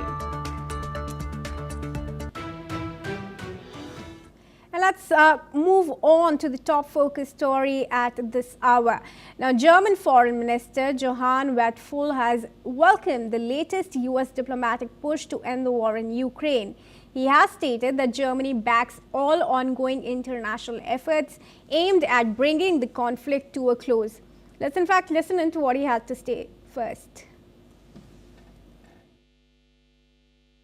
Diplomatischen Bemühungen laufen weiterhin auf Hochtouren, um dem russischen Aggressionskrieg gegen die Ukraine ein Ende zu setzen. Wir begrüßen ausdrücklich das Engagement der amerikanischen Regierung. In Genf am Sonntag gab es einen konstruktiven Austausch zwischen Deutschland, Frankreich, Großbritannien, der Ukraine und den USA. Gestern habe ich die Kollegen im sogenannten Washington-Format eingeladen, also aus Frankreich, Polen, Italien, Finnland und dem Vereinigten Königreich, um die Situation gemeinsam mit unserem ukrainischen Kollegen Andriy Sybiha. Moreover, Waitful has also noted that Russia continues to deploy new troops into active fighting, which he considers a significant tragedy for both the region and for Russia itself. Let's listen in. Aus dieser Sehnsucht der Ukrainerinnen und Ukrainer und von uns allen in Europa nun tatsächlich Frieden entsteht, kommt es auf niemand anderen an als auf Putin. Er hat diesen Krieg begonnen, er muss ihn nun beenden. Wenn er Frieden will, dann muss er nun endlich Verhandlungsbereitschaft zeigen.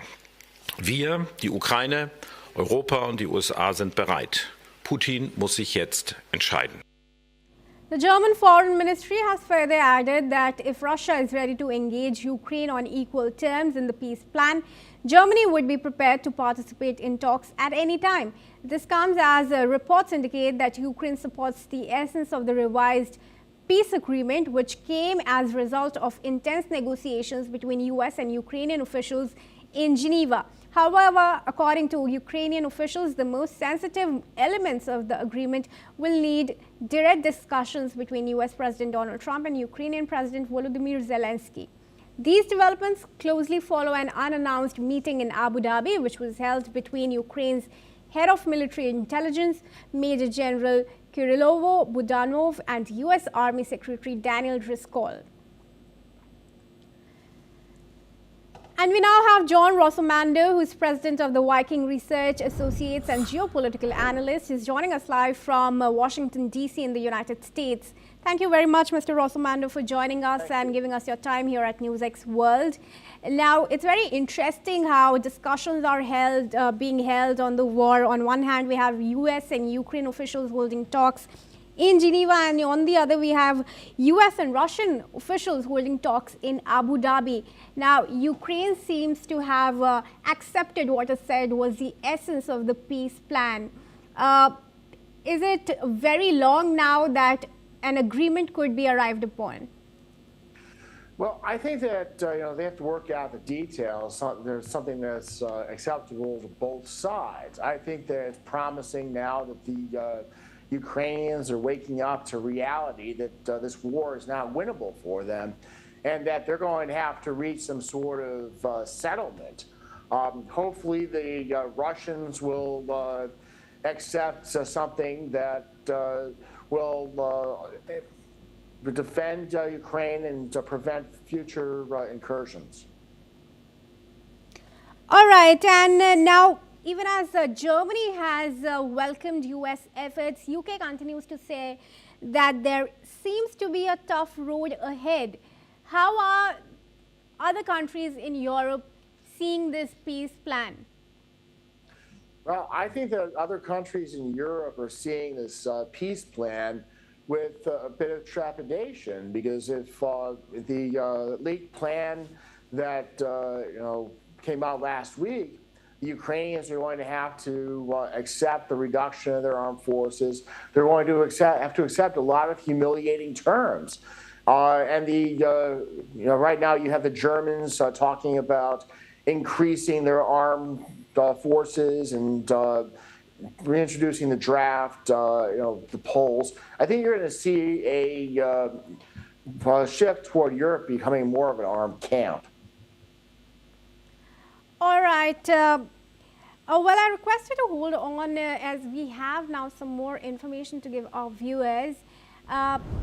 Let's tell you, viewers, that after DNA tests have been confirmed the identities, families of 3 fallen Ukrainian soldiers have finally been able to lay their loved ones to rest.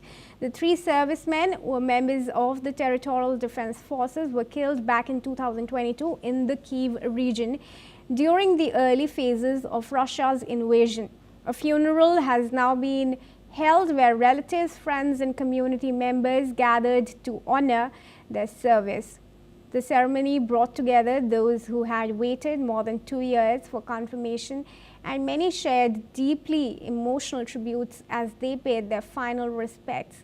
Let's listen in. У вогоні, у воду і під кулі, якщо потрібно. Це така людина була. Вони герої. Я про таких тільки пісню чув, де вірші читав, а вони діло робили. А Росії вірити не можна. І треба загородити все колючою проволокою, просто їх не підпускати до нас.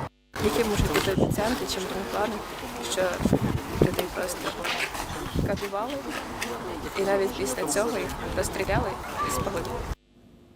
All right, viewers, and we have some more breaking news coming in. The White House has stated that the remaining obstacles in negotiations to end Russia's war against Ukraine are not insurmountable, but will require additional talks.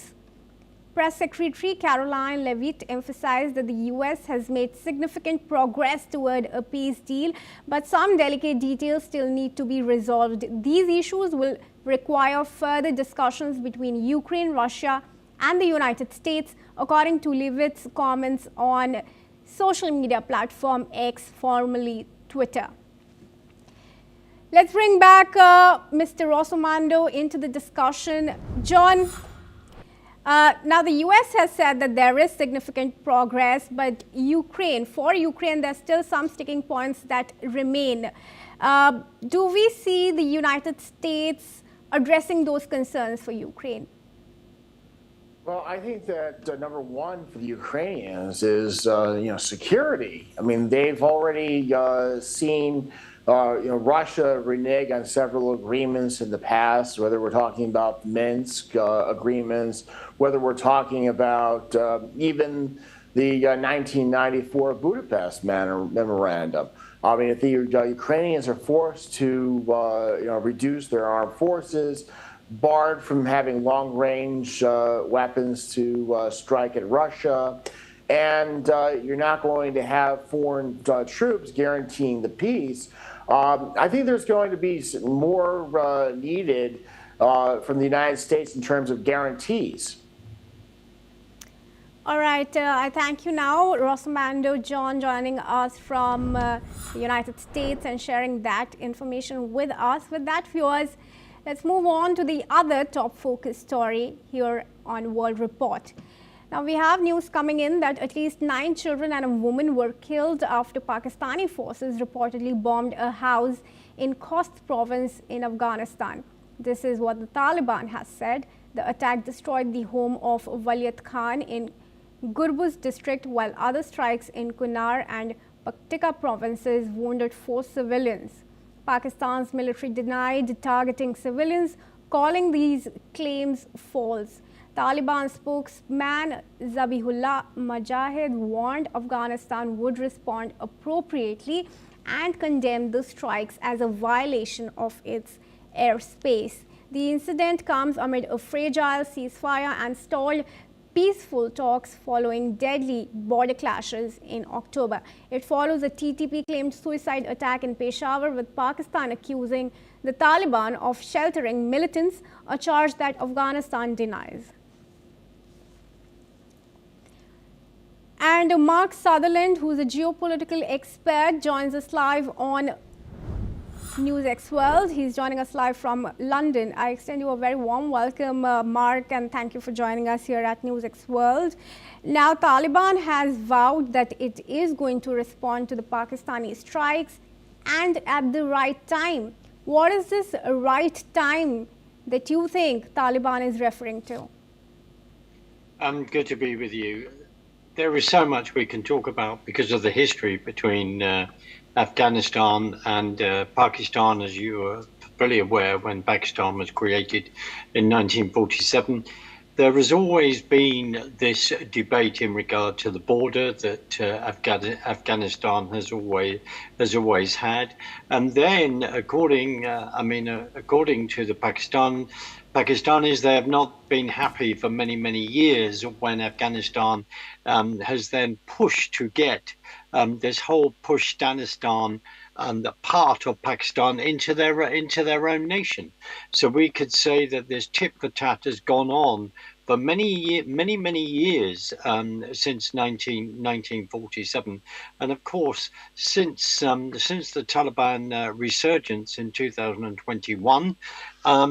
The Pakistani government have not been happy about that whatsoever.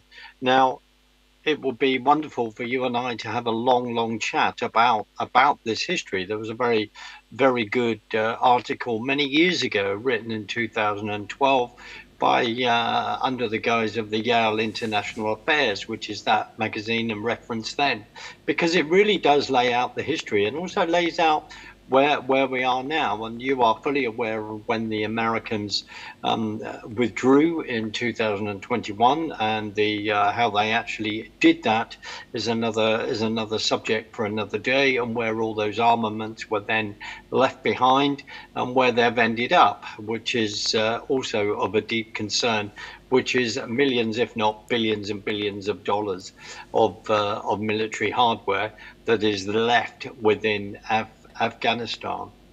To you. All right, Mark, do you also see Taliban reaching out to other regional powers, particularly India, given that Pakistan is a common enemy? I don't want to see that happen, but that may in fact happen.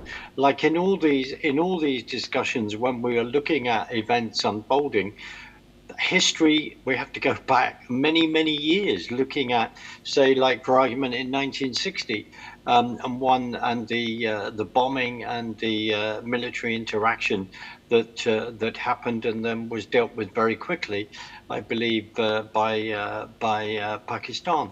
This is constantly ongoing, and then if it's also their interpretation, if you throw in that of Islam, plus you then throw the fact that there is a border dispute, then you then go, well, who is arming what terrorist to then bomb an embassy? I think the American embassy in Kabul, etc.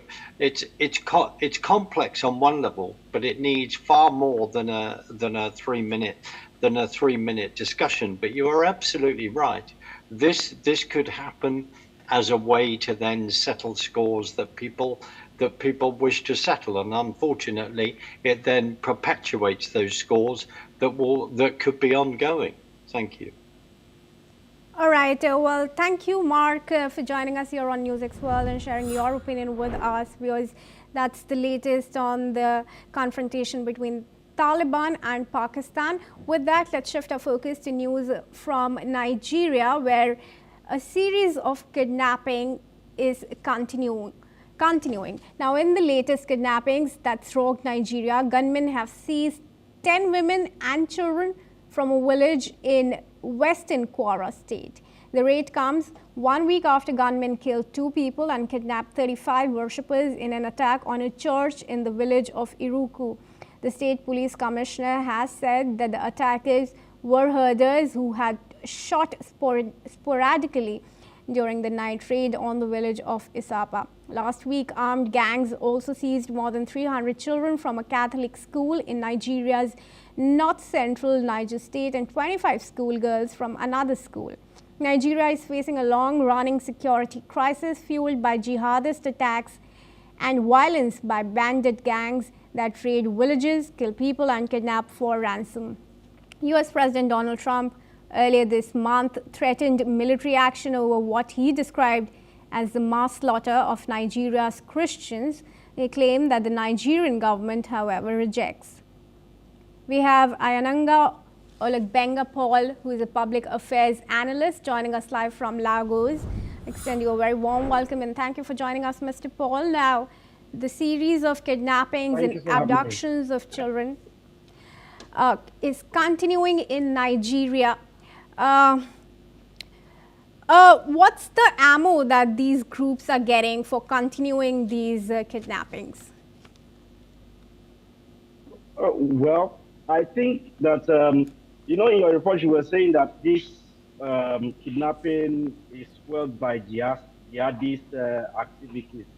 But if I want to frame it as somebody on the ground, I will say this kidnapping and insurgency challenge that we have in the country is actually not fueled by the jihadist tendencies, but by the insincerity of government to allow citizens to be able to protect themselves.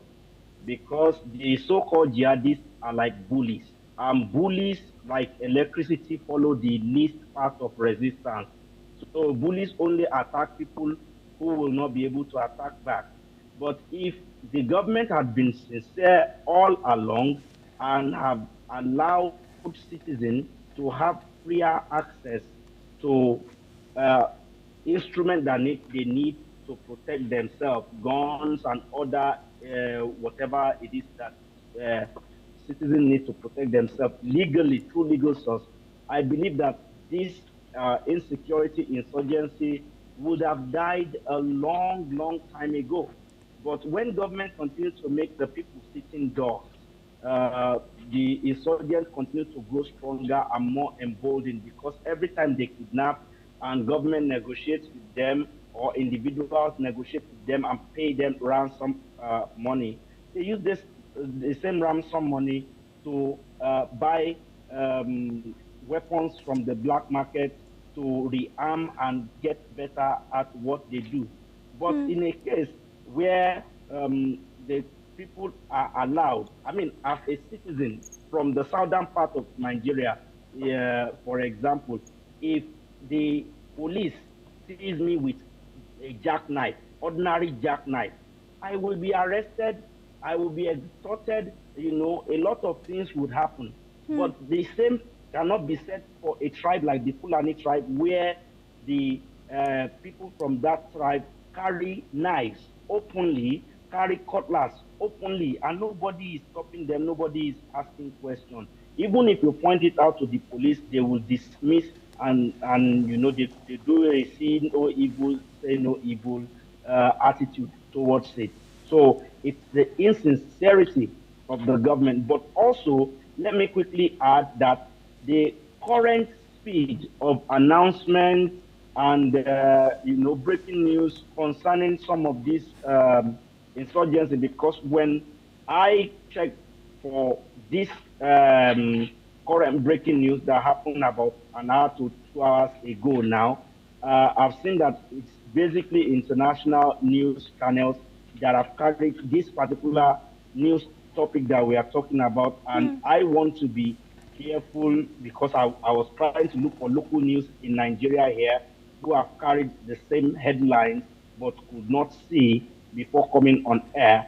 And that also gives me a goosebump, because I, on one hand, know that, yes, active terrorism, active kidnapping, active genocide is going on in the country. Mr. Paul, I just want to ask you, for our viewers, why do you think the government is being lax in addressing and preventing these kidnappings from happening? Because in just this week, we've seen this, the third one that's happening, and clearly there's no stopping.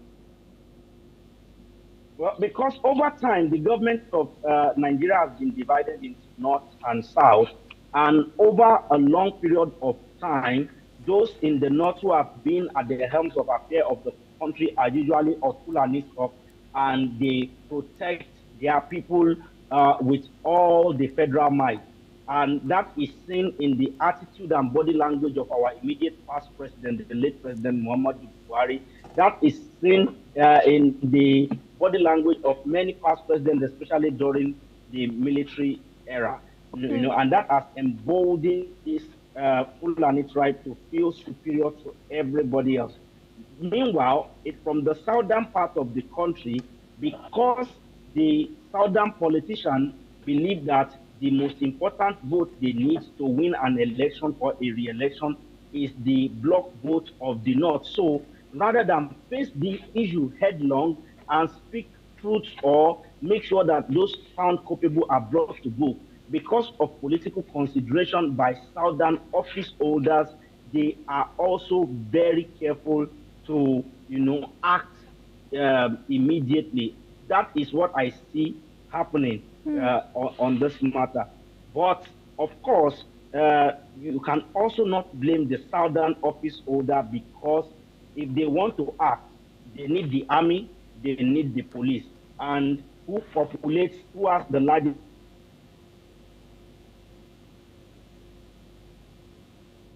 All right, we seem to have encountered an audio issue with our guest, Mr. Paul, who was giving us a fresh perspective there. But viewers, let's tell you that the Nigerian police in the latest says that 10 people have been kidnapped in country's west. And let's now move on The US government is now expecting to announce negotiated prices this week for 15 high-cost prescription drugs under Medicare, marking a significant step in the Trump administration's push to lower healthcare costs. This comes after a recent agreement to cut the cost of Novo Nordisk's popular weight loss and diabetes drugs, Wegovy and Ozempic, to $245 a month. This price drop follows recent trends aimed at reducing Medicare spending, although experts believe it is unlikely to fall much further under the new negotiations. Other drugs under negotiation include GSK's asthma inhaler, Trelegy, Eplipta, and AbbVie's irritable bowel syndrome medication, Linzess. The new prices will take effect in 2027. Under the Biden administration's Inflation Reduction Act, Medicare has already negotiated lower prices for other drugs, saving an average of 22% compared to previous net prices. The upcoming negotiations could continue to influence pricing practices across the healthcare sector, with some experts suggesting these new benchmarks may prompt other buyers to push for similar reductions.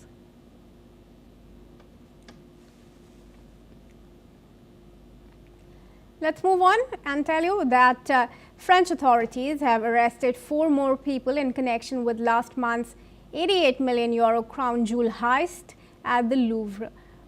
Prosecutors say the suspects were 2 men and 2 women from the Paris region, include the last alleged member of the 4-man gang who carried out the break-in. Police believe the thieves used a stolen truck, an extendable ladder and a freight lift to reach a first-floor window of the Apollo Gallery in the 19 October robbery. In under 7 minutes, 2 men smashed an unsecured window and glass cases, then fled on motorbikes driven by 2 accomplices. The gang escaped with 8 historic jewels, including pieces linked to Napoleon Bonaparte and Napoleon III. None of the items have been recovered. France's state auditor has called the heist a deafening wake-up call, criticizing serious security failures at the Louvre, most of which the museum has now acknowledged.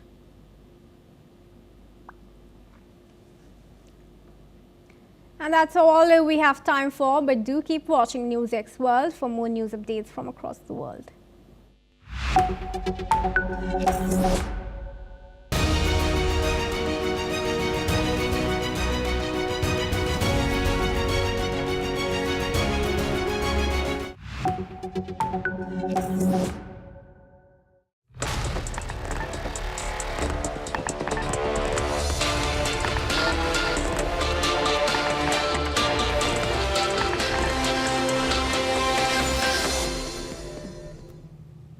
Hello and welcome. I'm Sima Katauka and you're watching Gulf Today on NewsX World. Let's take a look at the top headlines of this hour.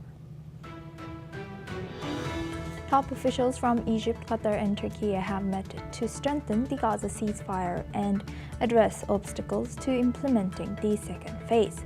Despite the October 10th ceasefire, Israeli attacks have killed 345 Palestinians and injured 889 people since October 11th, pushing the total death toll since 2023 to 69,775 people, according to Gaza's health ministry.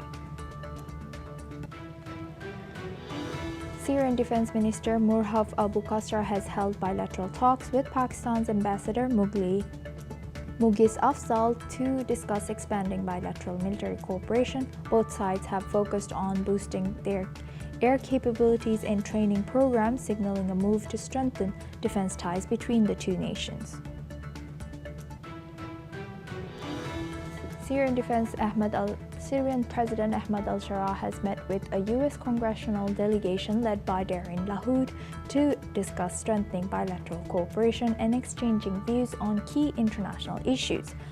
They also talked about attended by Syrian Foreign Minister Assad Hassan al-Shaibani, has emphasized ongoing communication to advance mutual interests. Jordan and Syria have agreed to reopen import-export channels in early 2026. The move praised by officials as a major development that will boost trade and strengthen both public and private sectors. The deal reached in Damascus by both countries' ministers is expected to streamline customs, revive the free trade zone. Turkish President Recep Tayyip Erdogan has said that Ankara sees joint major reconstruction opportunities with South Korea, including in Syria, Gaza. This comes as South Korean President Lee Jae-myung is visiting Ankara. Both leaders stressed their shared position on Gaza, support for two-state solution, and a commitment to expand their strategic partnership.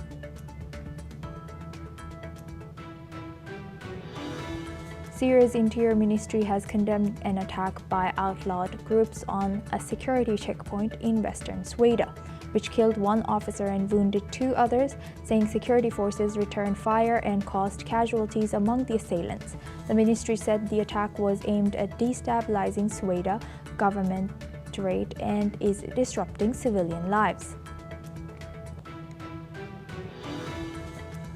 Israel has said that the Red Cross has transferred a coffin containing human remains believed to be of an Israeli captive in Gaza, with testifying underway at Tel Aviv's National Center of Forensic Medicine to confirm whether the remains belong to one of 3 deceased hostages still held in Gaza, as a fragile ceasefire persists amid ongoing Israeli attacks. The death toll from the Thailand floods have now risen to 33, and over hundreds of patients are reportedly stuck in the hospital as the conditions worsen in the region and the armed forces continue the rescue operation in parts of Thailand.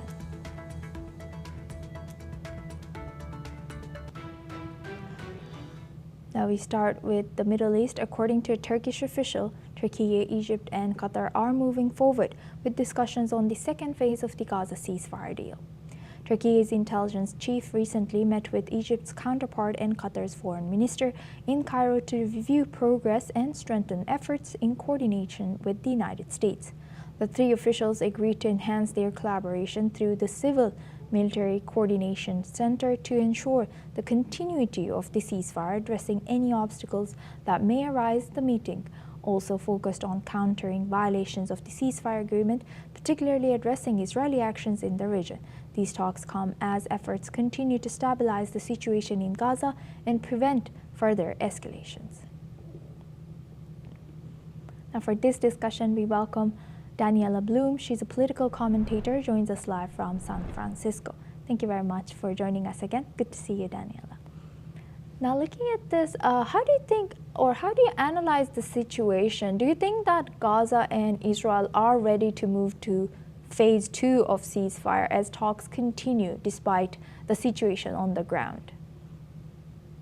I don't think they're anywhere near ready to move forward. As long as Hamas is not demilitarized, nothing can move forward. And Egypt, Turkey, and Qatar do want Hamas to get with the program, but the pressure they're putting on Hamas is all on paper. It's Israel who has to suffer the consequences.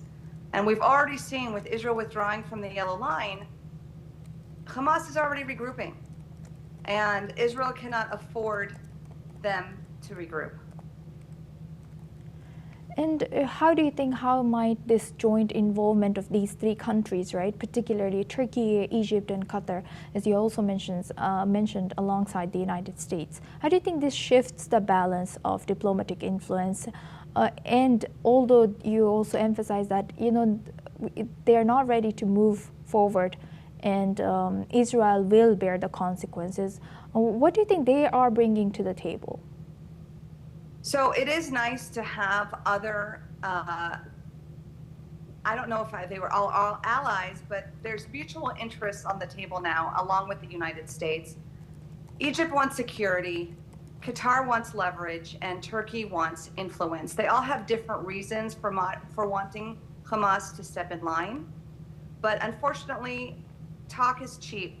They need to do more to ensure that Hamas absolutely demilitarizes. Hamas must give up its weapons. They must allow for an international force to take over. This is what's best for the Palestinian people as well. Islamic fundamentalism is a friend to no one. Yes. And as you rightfully mentioned, that Hamas must be demilitarized, but we don't see that being enforced. What do you think? What are the challenges to enforce Hamas into demilitarization? It is a challenge. You know, you can't kill an ideology, but you can definitely weaken its stronghold. And if Egypt and Qatar and Turkey are not willing to get physically involved, then it leaves Israel no choice but to protect its country. Israel has a right to exist. It has a right to protect and ensure that its citizens are safe. And I want to remind the audiences that these are not just Jewish citizens. There's 2 million Arabs living in Israel, along with Christians and every other religion. And Israel needs to do what it needs to do. And unfortunately, Hamas has shown that they are not abiding by the original peace plan that Trump and his company have worked so hard to implement. They are not being in good faith, although I am very pleased to see that almost all the deceased hostages' remains have been returned, and that is a relief for the people of Israel. Yes, and you know, even not just demilitarizing Hamas, but other challenges are still arising in enforcing this ceasefire compliance. What do you think about these challenges? How do you think these are affecting broader regional stability there? Yes, the new concern now is now in the northern parts of the West Bank. Iran is finding ways to empower and give weapons to and create terrorist concerns in these areas where Israel has already had to go in and preemptively do some counter-terrorist operations. Unfortunately, Israel is a tiny country surrounded by a lot of extremists who don't want it to exist. And we do hope that Egypt, Qatar, all of them come to the table with actual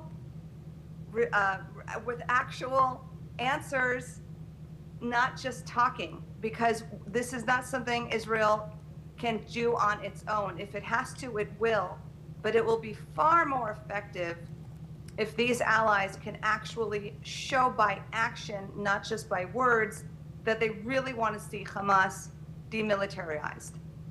Yes, indeed. Thank you for emphasizing that and giving us the backstory. Thank you very much. Please stay with us as we come back to you for our next discussion as well. Now we stay in the region. Security officials have warned in cabinet ministers that Hamas has asserted almost total control over parts of Gaza.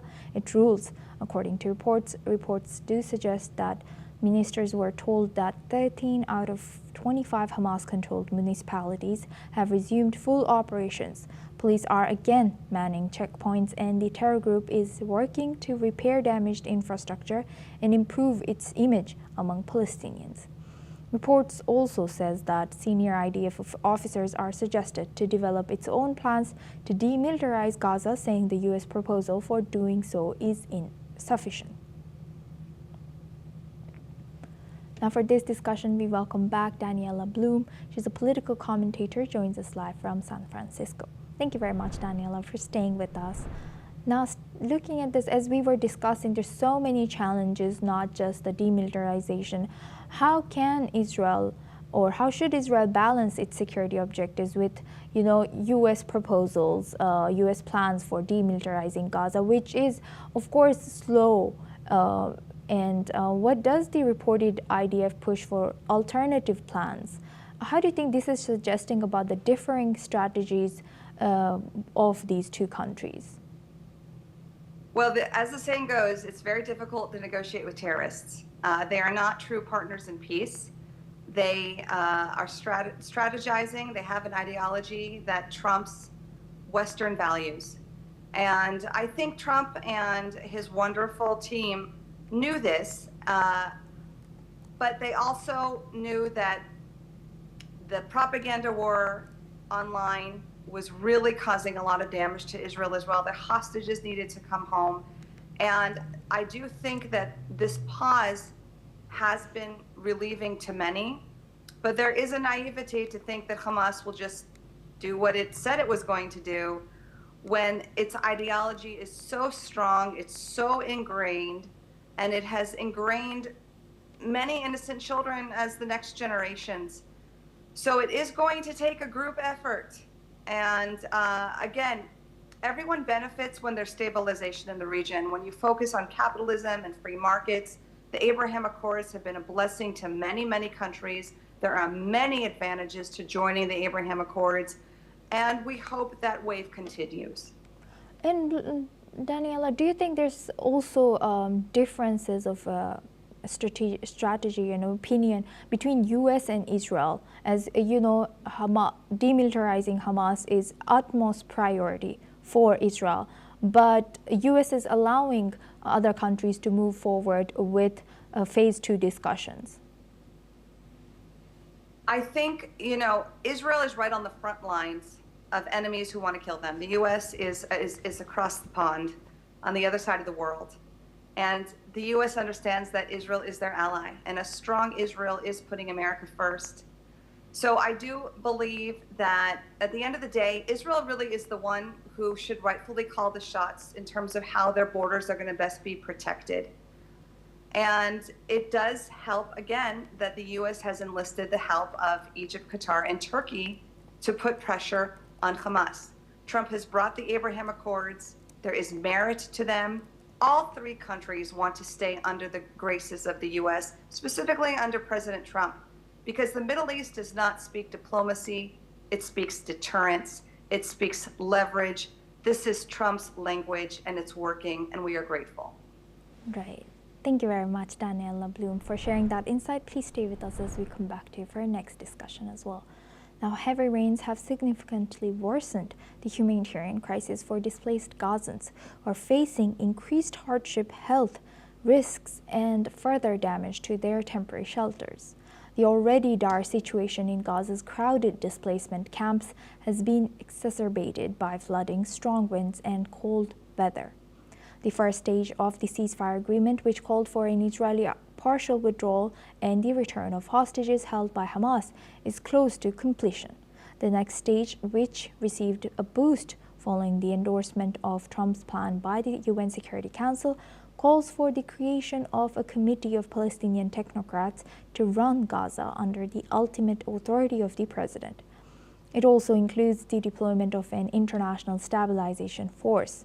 Let's listen into what the Gazans have shared about the worsening situation. هذا الوضع يعني في الشتاء غرقنا خيمتي كلها صارت يعني مية وهبطت كلها من شدة الأمطار غزيرة والخيمة كلها ساحة يعني كلها مطرة الفراش غرق وهيني حاطة طناجر يعني وش في عندي أواني بحط عشان المية هذه اللي غرقت. أنا بدي أعيش أنا بني آدم تعبت من المعيشة هذه أنا كل الليل أنا وزوجتي زي ما أنت جيت علي وشفت بعينك شايف المية تصورني خلي يشوف. أنا تبهدلت سجادة مية، فراشي مية، حالة مية، متبهدل. هاي المية دخلت علينا وعلى الكل يعني كل المخيم غرق.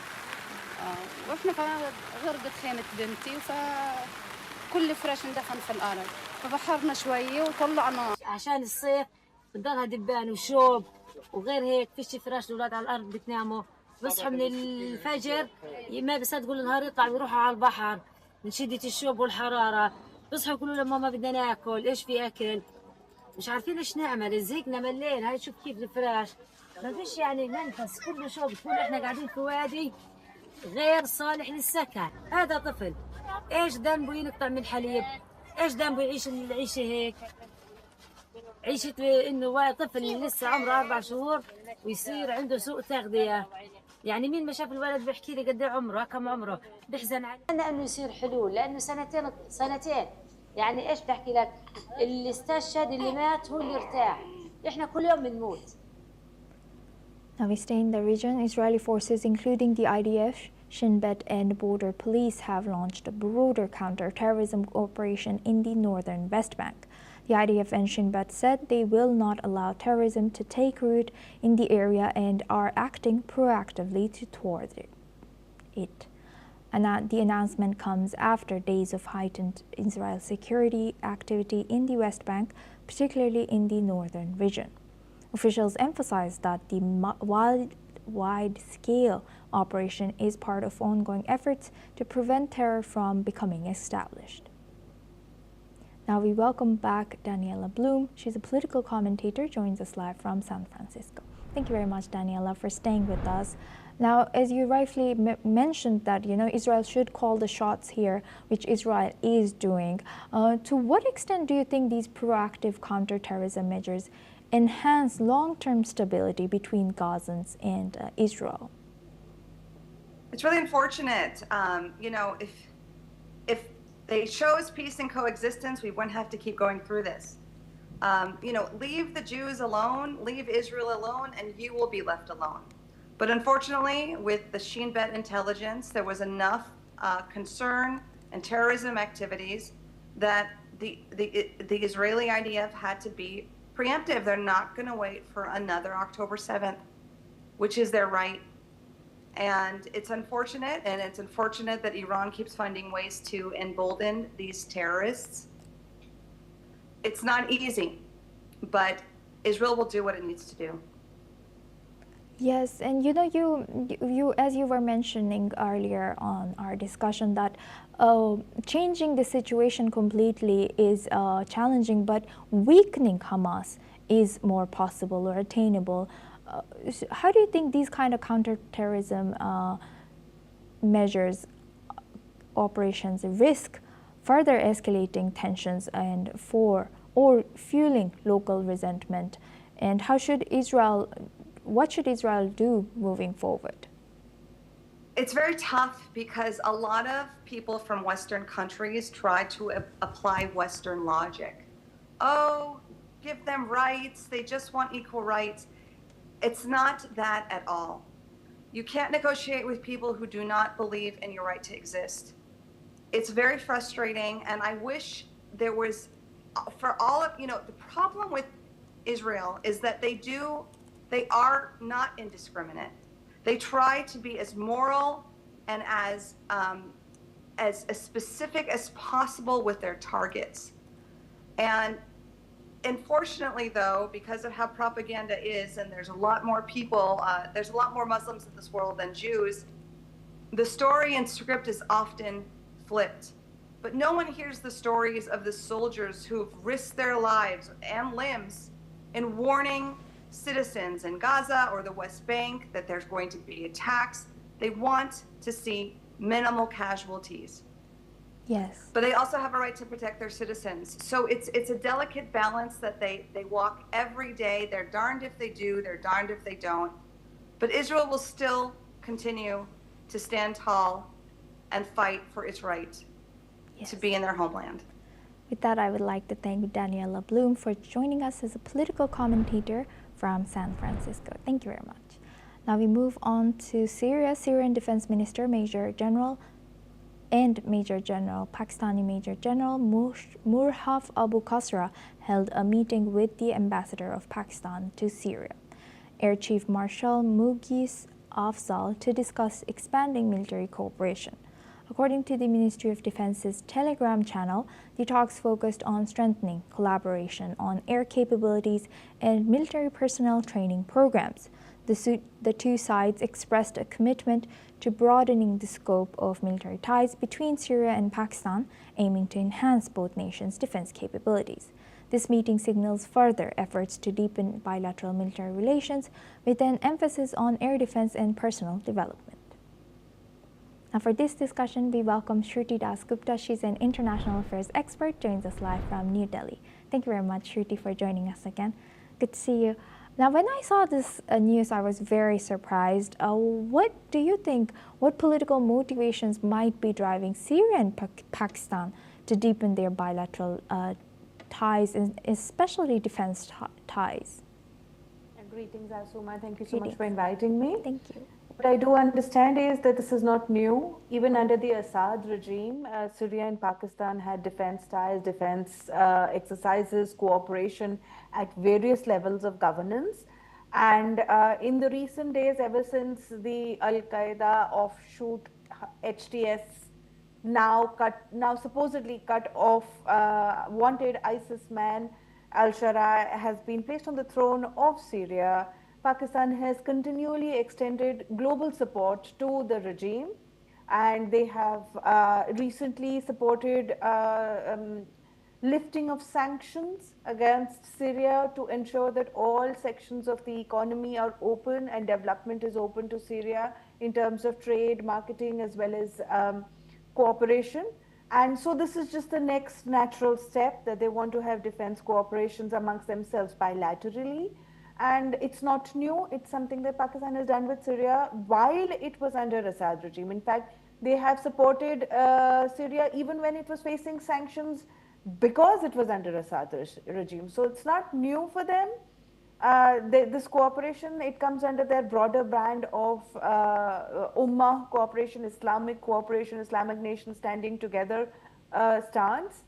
But what does seem funny to me now is that there's been a 27th Amendment to Pakistan's constitution, which has by all rights turned Asim Munir as the uncrowned king of Pakistan. That is my understanding of that amendment. And so one king met another, or at least the ambassadors of those two kings met each other and decided to cooperate. Both want to claim that they are suffering from the violence of sectarian sections. But what is the reality is both of them are committing crimes against humanity, against the own people of that nation, whether it is the Alawites or Druze in Syria, or whether it is the Baluchis in Pakistan. So it is a cooperation amongst two people that are not entirely aimed to making the better of their nation or humanity, but they are Trump's favorites at the moment. So they have the Western support system, and they are joining hands and shaking and tapping each other on the shoulder and presenting each other as the best course to take international relations forward. Very interesting. And Shruti, how do you think these relations is, I didn't know, but you mentioned that this has been going even from Assad's regime time. How is this influencing their relationship with major powers like US, Russia, or China? It doesn't change anything for Pakistan. They have a very firm all-weather friend in China, so it doesn't impact them at all. With Russia, Russia is a little too busy right now. We're dealing with its European problem, and they're watching and waiting in how Pakistan and the Afghanistan situation flows. Because as of now, what I do know is that Russia's last hold on the Middle East was through Syria, and with the change in the Assad regime, it is no longer so. But they have a town there, I'm forgetting the name of which, where Russian military is still established, and that has not been taken over by the Al-Sharia regime. There have been no notable departure of these Russian soldiers, military equipment from that particular port. And so what I do understand is that their people are hedging their bets, waiting and watching, seeing how far this cooperation goes. Pakistan is doing what Pakistan does best, finding allies to ensure that its echo chambers are full of noise that support its stance, and Syria is now doing what it does best. In fact, a few hours ago, I believe there's the news that Latakia, which is a Alawite majority town, and the Syrian forces have declared had to fire on the people protesting against al-Sharia and his regime. So this is something that is going to happen, where you put dictators, specifically Islamic jihadists, known wanted criminals on the throne of a nation, and then they start massacring people, as it's happening in both these nations that are looking forward to a future of cooperation. And you know, as you all mentioned that US, Russia, and China is not raising eyebrows towards this cooperation. To what extent could this enhance Syria and Pakistani military collaboration contribute to or stability, or conversely raise concerns among neighboring states of them? Well, for us, of course, for India, we're also waiting and watching. We're seeing what they're up to. We're preparing for the worst. For Syria, it seems good news for them to have cooperation with Pakistan, because then they provide buffer zone of military mercenaries in Syria against Iran and its proxies, which is what USA's primary aim is right now in the Middle East, to control Iran and its influence zone. Pakistan's already making deals with Saudi Arabia, which we've spoken about. They're fighting the Houthis on behalf of Saudi. They are now ready to fight the Daesh on behalf of Syria, it seems like.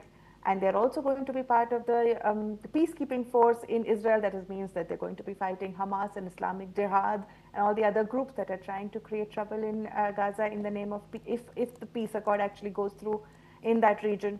So Pakistan is now looking to be the protector of peace in the Middle East. Its Islamic identity helps him be more palatable to the Arabic nations, but it works under US command, and it is not really sponsoring the Islamic ideology forward if you look in terms of as base of the book.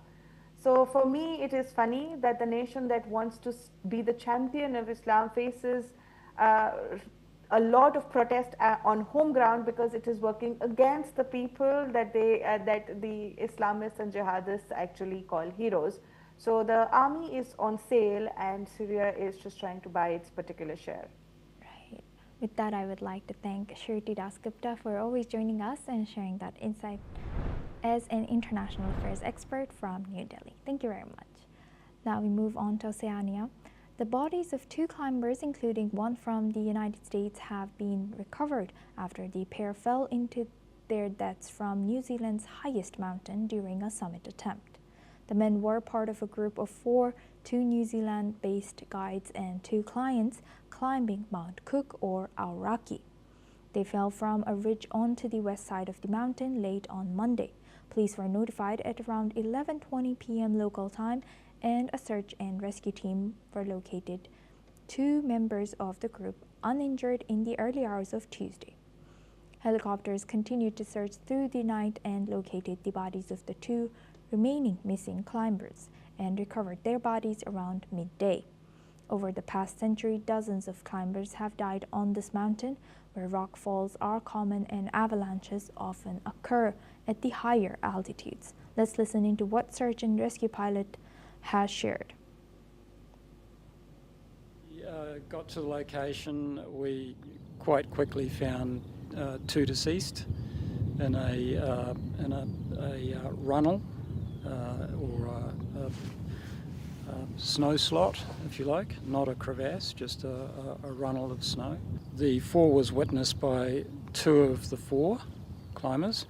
One climber was seen sliding off the ridge down the western side of Aoraki, and then pulled the second climber, who was attached by a rope, off that same site, and they both slipped in. And that's a wrap on Gulf Today. Keep watching NewsX World for more news updates from around the world.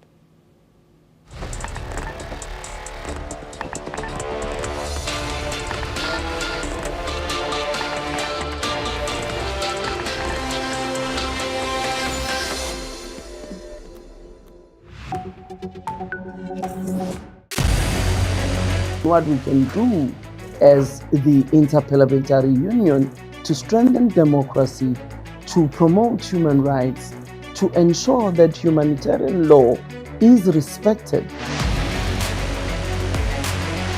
UN Security Council needs a makeover, a comprehensive reform, and India deserves a position there, a role there. Prime Minister Modi during Operation Sindoor made it amply clear that war has never been India's choice. We are with the side of peace. We are neither neutral nor indifferent. We are with peace. We would have dealt with US a whole lot on trade and those kinds of things, and that's not as certain these days. So we have to go back and look at our European partners, our Asian partners. An opportunity to exchange, to have a dialogue, to have a debate on different perspective on finding the solution of the conflict. First thing that is important to have a common ground, and that we do have with humanitarian laws and human rights, but also to say, okay, what does it mean for us as a country to act on these laws, and how can we work together? When we realize that there's something wrong with democracy, the institutions and policies, values come together and we take stock, and it's possible then to improve and chart a new course for democracy. It's the people's right to self-determination, and if they want to be independent, they should be independent. We will not start a war against Greenland.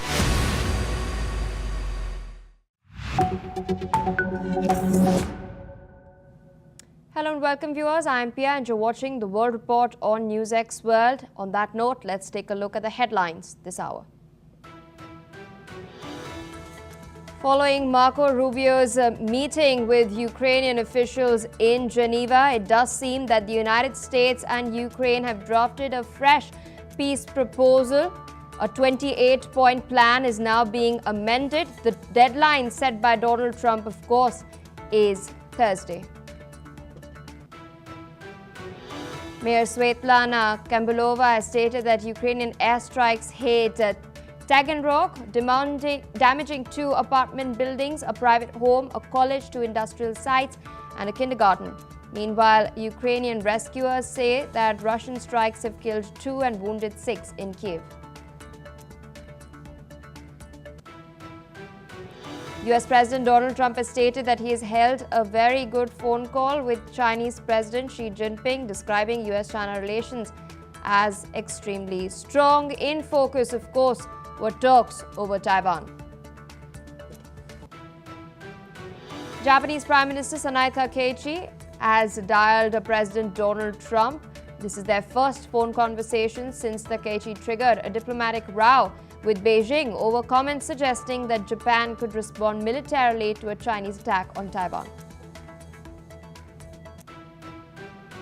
Taiwanese Premier Cho Jung-tai has stated that a return to China is not an option for the island's 23 million people. This comes after Chinese President Xi Jinping pressed his country's sovereignty claims in a phone conversation with Donald Trump.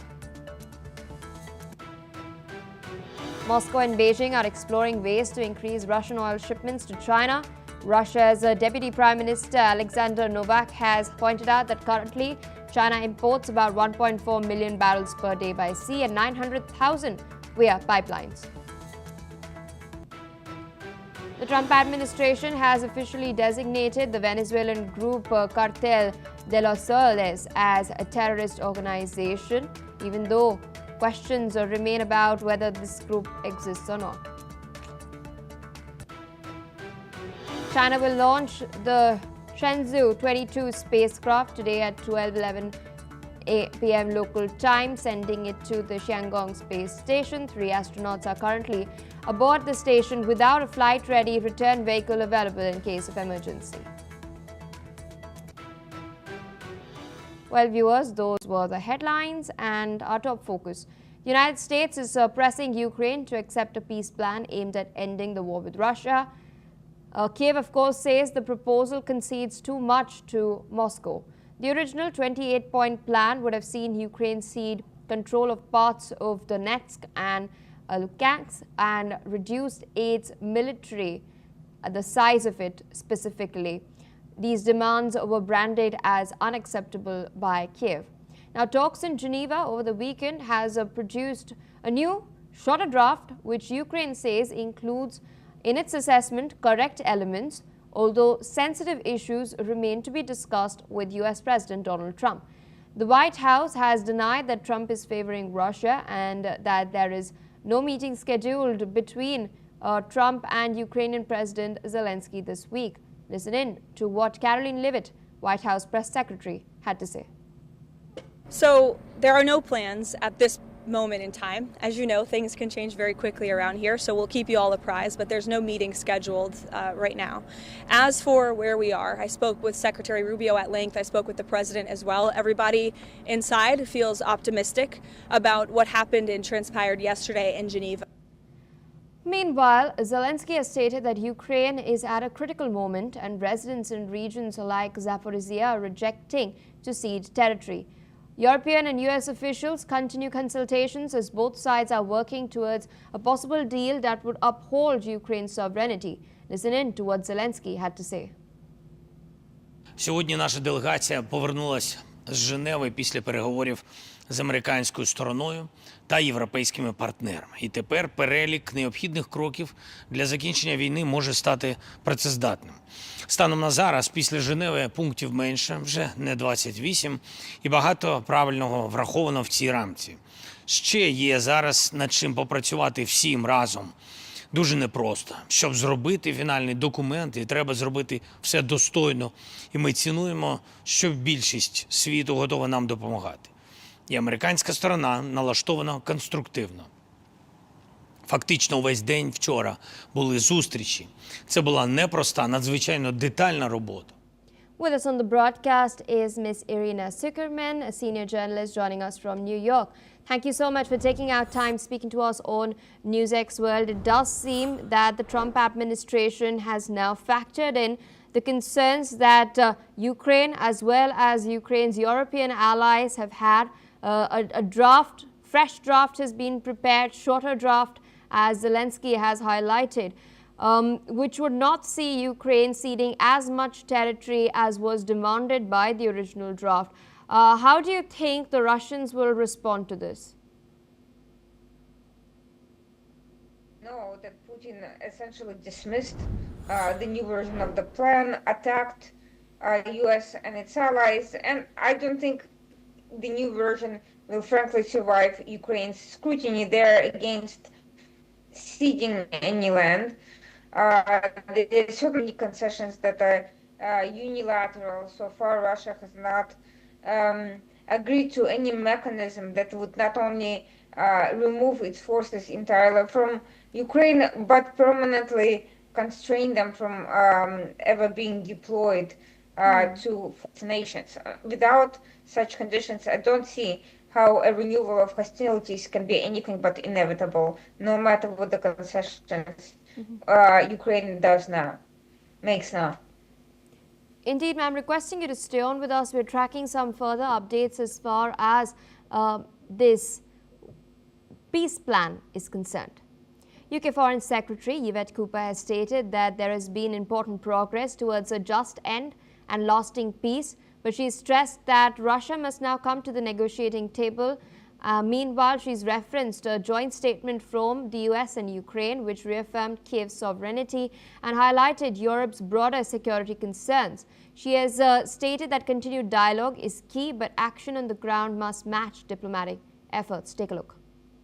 I think there's been important progress made, and we've seen from the joint statement made by the US and Ukraine last night that commitment to the just and lasting peace, to sovereignty and also security. And of course, there's a lot more work still to do, but the key thing is that Russia now needs to come to the table and to stop the bombardment of Ukraine.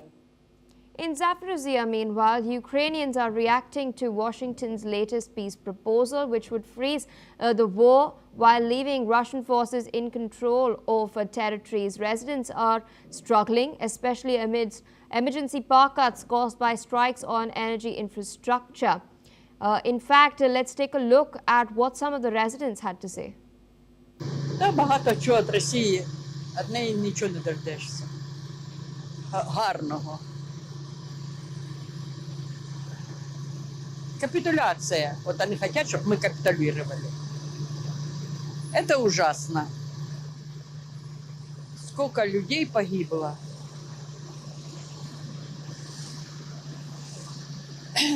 Нельзя идти на уступки. Меня это очень волнует. Я же говорю, с одной стороны хочется, чтобы был мир, а с другой стороны, если на не очень выгодных условиях, ну не знаю, я не уверена, что война закончится. Все равно это через пару лет повторится снова. Мы опять попадем в ту же самую ситуацию. Я за мир, за сохранение жизни людей. А как? Я ж не политик. Ну вот реально, я бухгалтер. Что я? Это геополитика. Ну, это вообще. Мне лишь бы все были живы. Все. А кто вернет человеческие жизни? Вот вообще. Вот гибнут дальше люди. И мирные, и военные. Ну вот. Каждый день какая-то трагедия. Я поэтому и не смотрю, стараюсь не смотреть новости. На сегодняшний день я не вижу стремления России, потому что обстрелы, последние обстрелы у меня дома на рынке Шевченковском, 5 погибших человек, так что я пока не вижу стремления России что-то это. Харьков сегодня или вчера и продолжать. Я считаю, что это еще надолго. With us on the broadcast is Mr. Matthew Wadham. He's an author joining us from Washington, D.C. We've heard what some of the Ukrainians have had to just say. They've pointed out the fact that, winter is on the anvil and there are several power outages, but they're resolute with the fact that they do not want to give up their territory. The new plan has been drafted. It's of course ceding less territory than what was chalked out in the original draft that was presented. In your assessment, we of course heard from Ms. Zuckerman earlier, but I also wanted to get your opinion into this. Do you think the Russians would be amenable to this? Because the plan also outlines how their frozen assets will be used and the fact that sanctions could be eased out as well. What sort of cost-benefit analysis do you think the Russians would be doing? Well, I'm not sure how the Russian mind works. They're awfully good at losing wars historically, so they're not very good at strategy. They seem to be winning this one at the moment, but they're in a perilous situation. And, Russia, President Trump inexplicably seems to be giving more to Russia in the current peace proposal than he is giving to the Ukraine. I'm glad that the territorial concessions that the United States has been asking for have been reduced, but I think that most people in the Ukraine and Ukrainian government don't want to have to give up any of their land to Russia. They want to have it restored to pre-Russian military conquest boundaries. Now, I think that Russia is trying to exert as much pressure on President Trump as it can, and President Trump is inexplicably seems to be siding with Russia at the moment, which I don't fully understand. It could be that in his desire to be seen as a peacemaker, he's supporting the horse that is perceived to be stronger and is leaning on Ukraine to come to the deal and is trying to bully them, use the presidential bully pulpit, as we call it in America, to get Ukraine to agree to these concessions. But we keep hearing, I was on your show a little over 24 hours ago, and apart from the reduction in the land concessions, I don't think very much has changed. We keep hearing these breathless, anonymously sourced reports coming out of the U.S. media, that breakthroughs are on the way, but I don't really see it. And we can't know for sure because none of these reports are based on the record interviews. So we don't know if we're just being given spin by the United States or by Russia or by Ukraine. We don't really know what's going on. So I'm not very optimistic about what's happening at the moment, but I've been wrong before and I could be wrong this time. Indeed, sir, requesting you to stay on with us as we're tracking further updates. Sure. In Russia's Rostov region, the mayor of Taganrog has stated that one person has been killed and 3 others injured after what she called a massive strike on the port city. Several apartment blocks, a college building, industrial sites, and even a kindergarten have been damaged. Further east in the Krasnodar region, authorities have in fact reported one of the most sustained and massive attacks carried out by Ukraine so far. Officials say that at least 6 people were wounded and around 20 homes across 5 municipalities were damaged. Kiev has not commented on these strikes. Cross-border attacks have in fact intensified sharply in recent months as the war continues to spill deeper into Russian territory. In further developments, powerful explosions have been heard across Ukraine's capital Kiev after a wave of Russian strikes triggered a city-wide air alert overnight. According to emergency officials, the overnight bombardment has killed 2 people and wounded 6 others. Local authorities say that Russian drones sparked fires in several apartment buildings in Kiev, causing significant damage. Ukraine's energy ministry has stated that Russia has launched a massive attack on critical energy infrastructure, part of what officials describe as an escalating campaign to cripple power supplies ahead of winter. Still with us on the broadcast is Mr. Matthew Wadham. Of course, I've just walked our viewers through the latest updates that we're tracking on the ground. But I'd like to come back to the peace proposal. The fact that in the amended draft that has been put forth, we are seeing that the cap, the limit that was imposed upon the size of the Ukrainian forces is something that, would not be figuring out, would not be a factor in the fresh report. And US is also likely to provide security guarantees to Ukraine. Of course, the degree of that has not been revealed, but Europe is expecting some NATO-style security guarantees. What does this mean for Ukraine and for the future of Eastern Europe at large in case an escalation is triggered maybe a decade down the line as well, if peace does materialize? I suspect that the United States is meeting resistance from Ukraine because Ukraine decades ago thought that the United States would be its defender if Russia attacked it.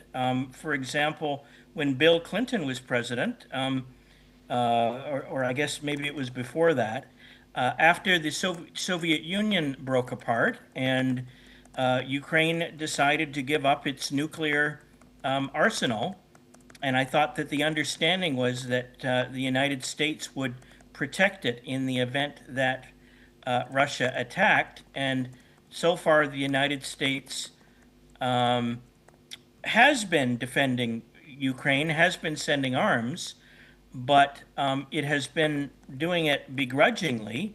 And I suspect that Ukrainians are suspicious about what Uncle Sam's motives are, and if the United States is in it for the long haul. Right now, in his own party, the Republican Party, there is a strong isolationist bloc that doesn't want the United States to that thinks Ukraine is is not the business of the United States, and that the United States should not be involved in defending it at all. On the other side, other realists in the Republican Party and some in the Democratic Party say, a few in the Democratic Party, not many, but some, say that Russia is an ally of China, and communist China is bad. So we really have to defend. It's important to defend Ukraine. So I can understand why Ukraine is suspicious at this point, and so far in the U.S. seems to be showing a bias in favor of Russia. But I don't know if that's going to what the final agreement is going to look like if an agreement is reached. So there may not be a Russian bias in the end, but right now, Trump certainly seems to be trying to help the Russians a little bit more than he's trying to help Ukrainians. All right, sir. With that, I'd like to thank you for taking out time sharing your analysis with our viewers on NewsX World. In other news we're tracking, we're now learning that President Trump is preparing to speak directly with Venezuelan President Nicolas Maduro, even though the U.S. has now labeled him as the head of a terrorist organization. This comes as the U.S. has designated a Venezuelan cartel as a foreign terrorist organization, and the top U.S. military officer is set to visit Trinidad and Tobago. Of course, officials are meanwhile stating that this signals that an operation is imminent. This is, of course, analysis coming in from the Democrats. We have, in fact, learned that the Cartel de los Soles has been designated as a foreign terrorist organization by the United States of America. Maduro has, in fact, responded to this as well. He slammed this as a ridiculous lie. This terror tag, he has stated, paves the way for an illegitimate military intervention. He's claimed that this is a bid to kick him out of power. He's gone so far as, in fact, denying the existence of this particular cartel. With us on the broadcast is Ms. Irina Zuckerman. Interesting developments as far as the Caribbean is concerned. A lot of Democrats are pointing out that Trump has labeled this cartel as a terrorist organization in order to sort of circumvent congressional approval to carry out strikes in Venezuela. To what extent do you concur with this analysis? There is some truth to that. I mean, this term originally referred to high-ranking Venezuelan military officers involved allegedly in large-scale drug trafficking, extortion, and cooperation with Colombian and Mexican cartel. When it's applying a terrorist label, the signal here is twofold. First, it considers the Venezuelan security apparatus itself to be a transnational criminal terrorist activity, and second, it intends to escalate legal, financial, and intelligence pressure not just on individuals, but on the institutional machinery which keeps Maduro in power. And this would allow the U.S. to pursue much more aggressive financial targeting, intelligence operations, interdiction efforts, and also even international cooperation against any actor linked to this Venezuelan military trafficking network, and creates diplomatic leverage by framing the Venezuelan regime not merely as corrupt, but as an active threat to hemispheric security. Now, the argument there by the Democrats is that Cartel de los Soles is a loosely defined concept without a coherent organizational structure, that it's not an actual organization.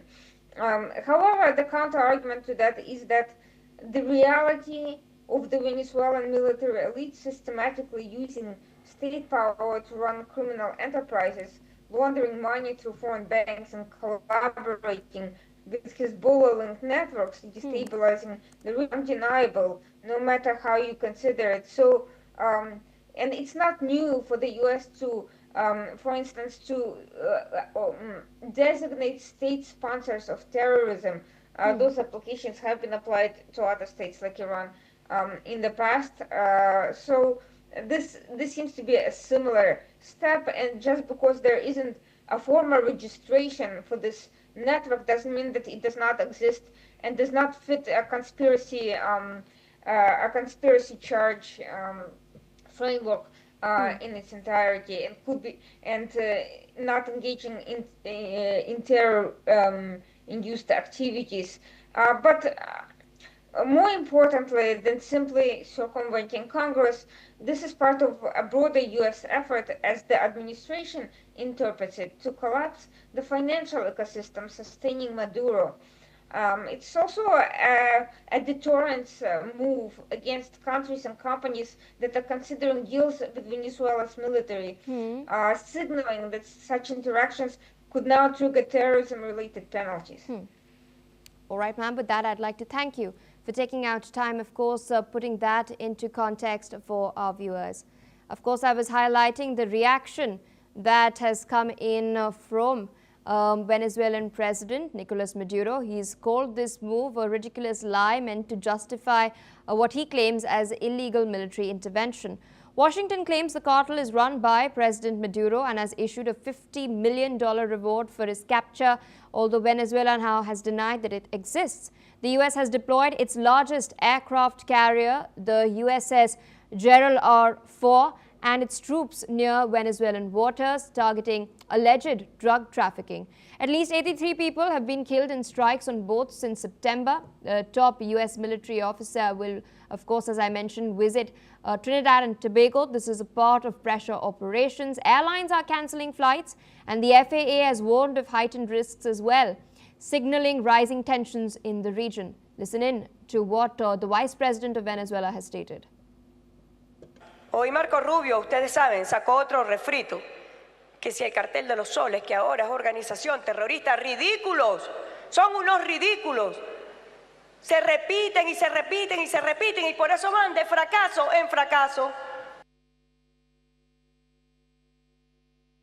In other news, we're tracking from the United States of America that is related to all of these developments. The Pentagon has now stated that it is investigating United States Senator Mark Kelly, a retired naval aviator and astronaut, for his participation in a video that urged military service members to refuse illegal orders. The announcement came after President Donald Trump repeatedly called for criminal charges against Kelly and other Democratic lawmakers involved in the video. Meanwhile, Pentagon Chief Pete Hegseth has stated that Kelly is facing a probe because he is the only lawmaker in the video who falls under the jurisdiction of military law as a retired Navy captain. Kelly, who was a fighter pilot before becoming an astronaut and then retiring at the rank of a captain, told troops that they can refuse illegal orders, while other lawmakers in the video stated that they needed troops to stand up for the Constitution.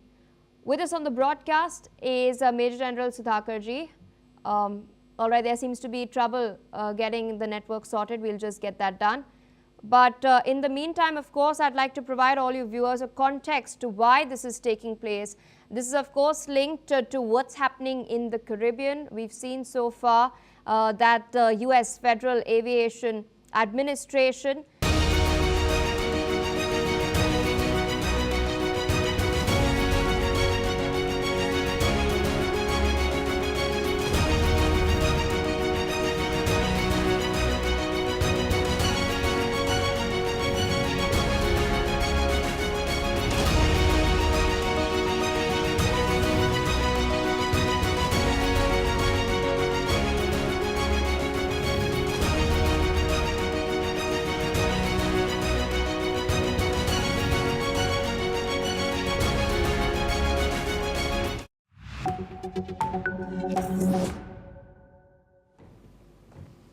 Hello and welcome. I'm Sima Katauka and you're watching World Report on NewsX World. Let's take a look at the top headlines of this hour. As the conundrum over Russia-Ukraine peace deal grows, Ukraine hints at hope, says common understanding has reached between the United States and on peace deal aimed at ending the war with Russia. U.S. President Donald Trump has said that the proposal for Ukraine peace deal has been fine-tuned with collaborators of both Russia and Ukraine. And U.S. Special Envoy Steve Witkoff will be meeting Russian President Vladimir Putin next week. Treasury Secretary Scott Bessent has stated that President Trump has hinted that he may hold up to 4 in-person meetings with Chinese President Xi Jinping next year, marking an unprecedented level of high-level U.S.-China contact. This comes as China agrees to buy at least 87.5 million metric tons of U.S. grain over the next 3.5 years. China has warned that it will crush all foreign interference over Taiwan after Japan announced plans to deploy missiles near the island, as Beijing reasserted its claim over Taiwan and criticized Japan's move.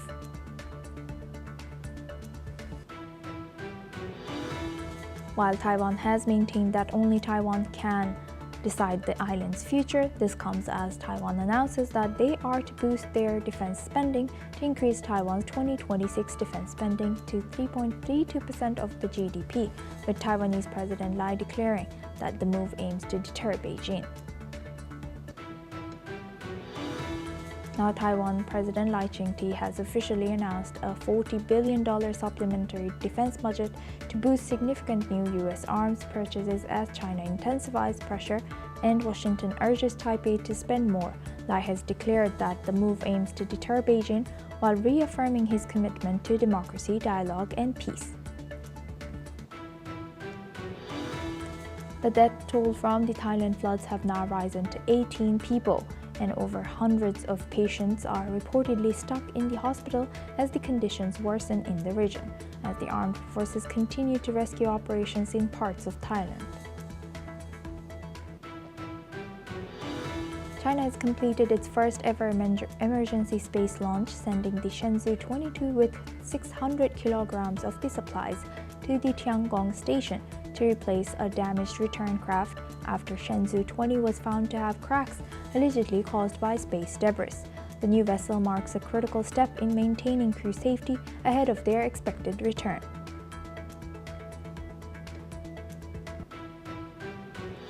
Now we start with this hour with the breaking news. The Kremlin said that US President Donald Trump's envoy Steve Witkoff will visit Moscow next week for talks on a possible Ukraine peace plan.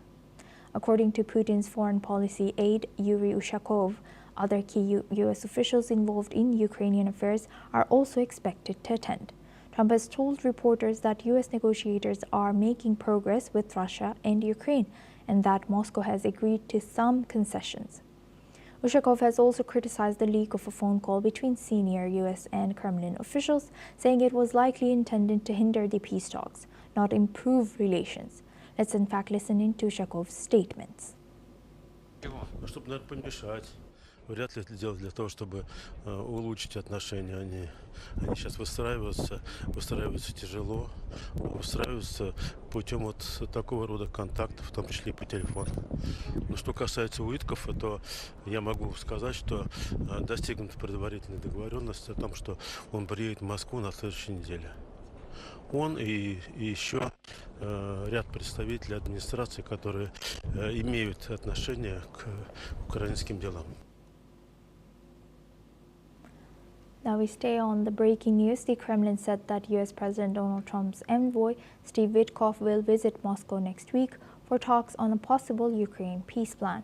According to Putin's foreign policy aide, Yuri Ushakov, other key US officials involved in Ukrainian affairs are also expected to attend. Trump has told reporters that US negotiators are making progress with Russia and Ukraine, and that Moscow has agreed to some concessions. Ushakov has also criticized the leak of a phone call between senior US and Kremlin officials, saying it was likely intended to hinder the peace talks, not improve relations.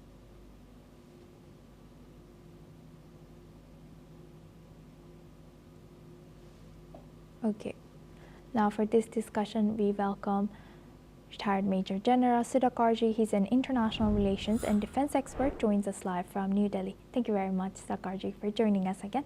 Good to see you.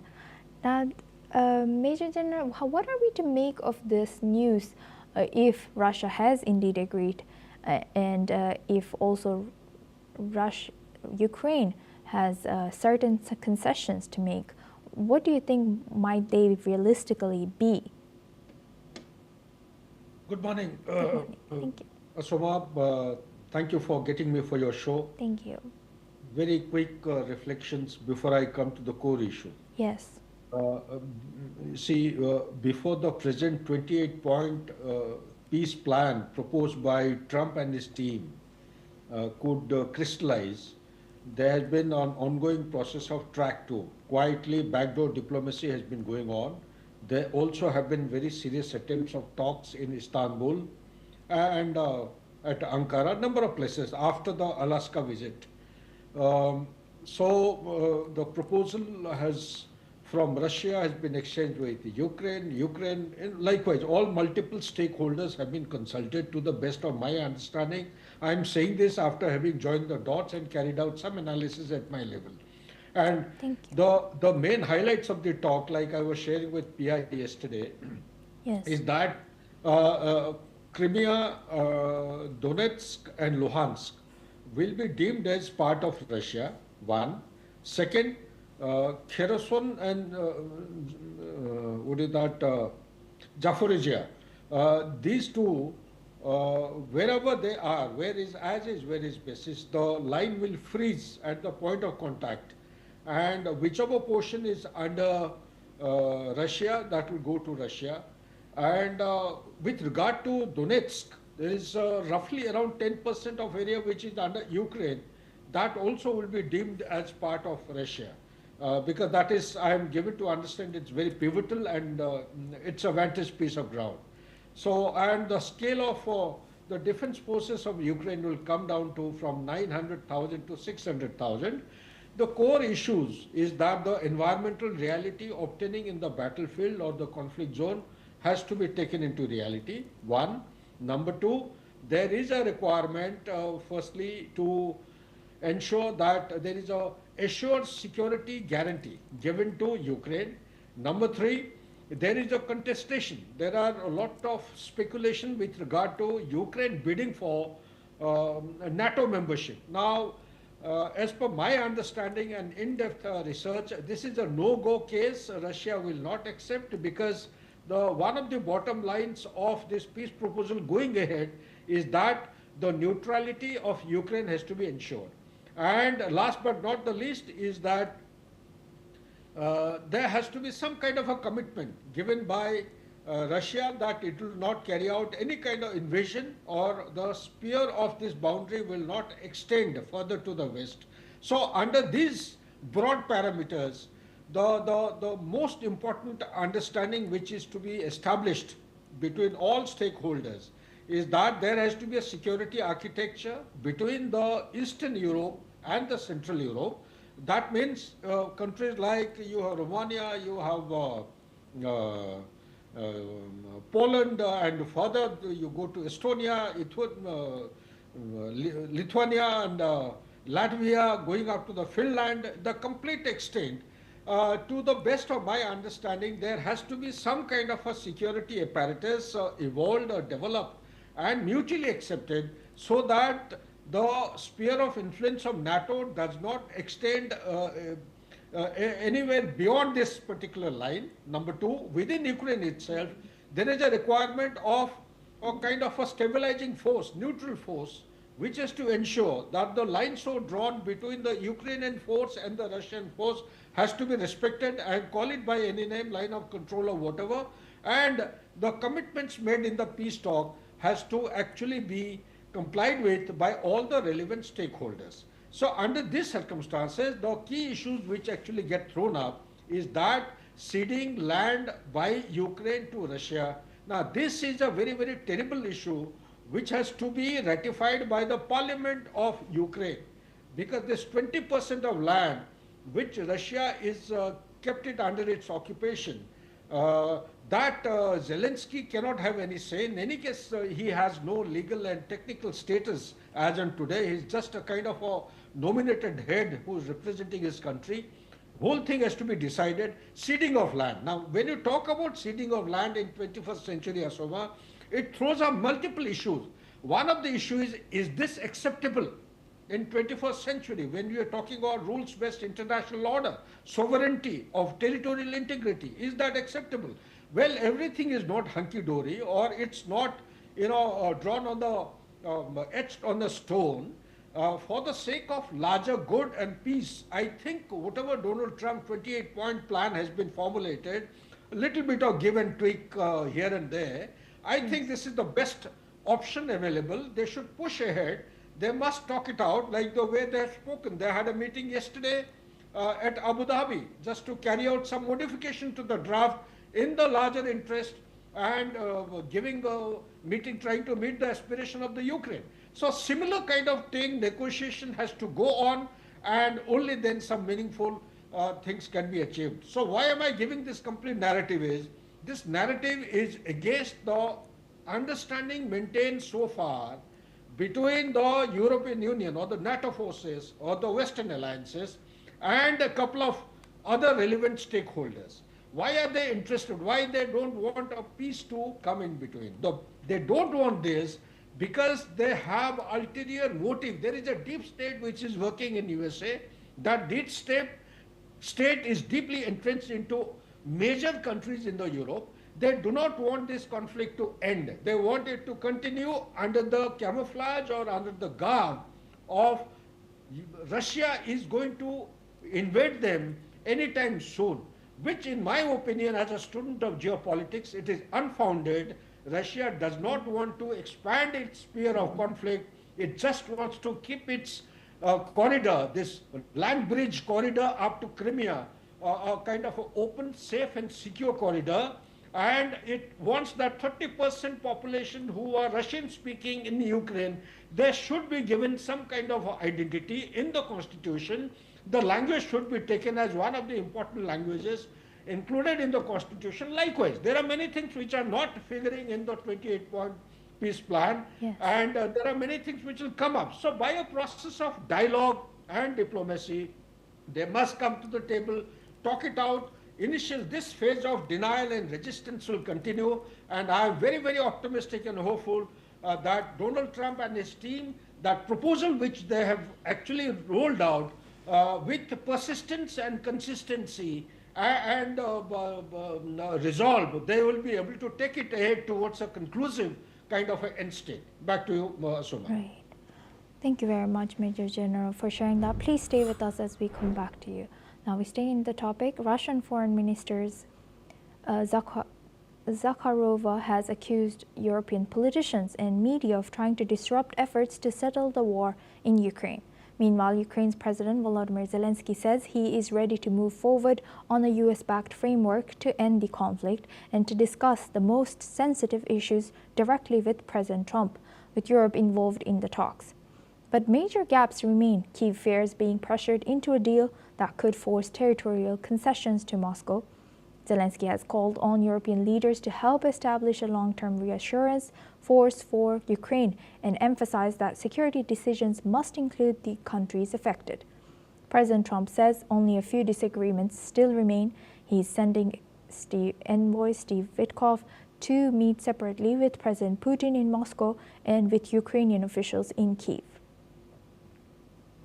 Now we welcome back retired Major General Takaichi. He's an international relations and defense expert, joins us live from New Delhi. Thank you very much, Major General, for staying with us. You know, as you were mentioning that this, we were discussing that this does set a very dangerous precedent. And how do you think this will be moving forward, you know, about like Russia and Ukraine fighting for 3 years, and what if Russia does get to expand its territory? And also, as you rightfully mentioned, you know, what do you think of the European countries' stance on this war? What role can they legitimately play in mediating between US-backed Ukraine peace framework and Russia?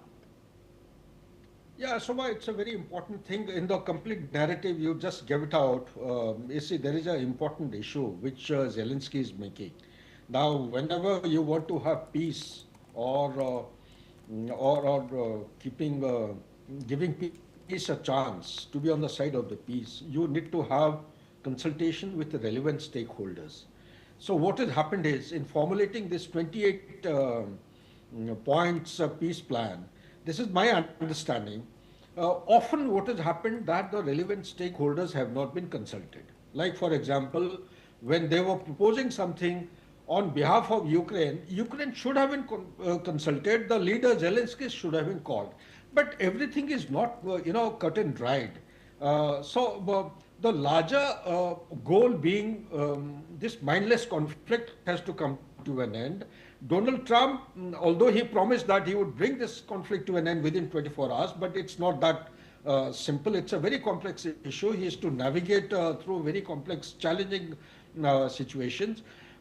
Therefore, at times, in order to reach a higher end goal, one has to weigh the pros and cons of means and methods. What method is to be adopted? So as a military man, I have also done similar kind of exercise. But at times you will be compelled to ignore, if not ignore, at least, keep them away from and don't disclose everything to them until some kind of a tacit acceptance is received by a superior power. When I say superior power, what it means is, takes our mind back to the historian, Greek historian Thucydide, when he goes to say that the strong will do what they must and the weak will suffer what they deserve. Something like that, words to that effect. Yes. So what it means is, the powerful will remain powerful even in 21st century. And when you talk about the ethics and the morality, they will have their relevance and importance in the place. But what is actually ignored is the pragmatism. If we go away from pragmatism, a practical solution, lots of things have to be ignored, a lot of things have to be factored in, only then you go ahead. So Zelensky is making a good point, but at some point in time, I'm sure, like it is happening in Abu Dhabi, they are being consulted, they are being shared with all the details. In any case, Zelensky is going to have a meeting with Donald Trump very soon in USA itself. So that is one part. Second part, resistance. You raised the second point, resistance from the European Union. Mind you, believe you me, this accord, after having been signed, I am praying to God, hope like hell that it goes ahead. There will be intermittent resistance from relevant and irrelevant stakeholders, particularly European Union. Some countries in the Europe will continue. For example, like UK. UK has signed a strategic partnership Major with General. Ukraine Yes. this year for Major General, unfortunately, we're running out of time for this discussion, but thank you very much, Major General, for sharing that insight. Please stay with us as we come back to you for our next discussion as well. Now, moving on to Asia, Taiwan's president has reaffirmed the strength of its ties with the United States, stating that Taiwan-US relations remain rock solid, and the new special defense budget is not linked to ongoing trade talks with the United States. Meanwhile, Taiwan's defense minister has outlined key measures to bolster the island's defense capabilities. The new special budget will cover critical items, including missiles, drones, and AI tools to enhance battlefield command. The minister also revealed plans for a joint research and development and procurement with the U.S. to speed up military deliveries. Additionally, Taiwan will develop multi-layer interception systems and strengthen its kill chain and T-dome defense systems to counter threats from China. The U.S. ambassador to Taiwan also welcomed Taiwan's new defense budget, calling it a significant step towards strengthening deterrence and ensuring stability. The ambassador has reiterated that the entire world is a stake in resolving tensions across the strait peacefully.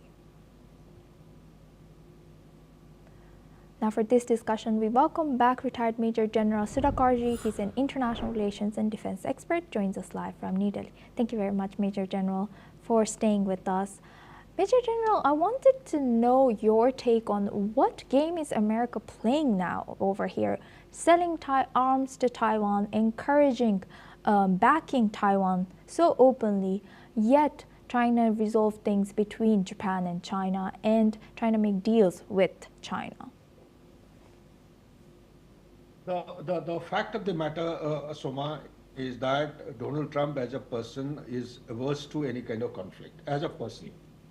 So when I say this, what I mean is that he doesn't want any new conflict to open up.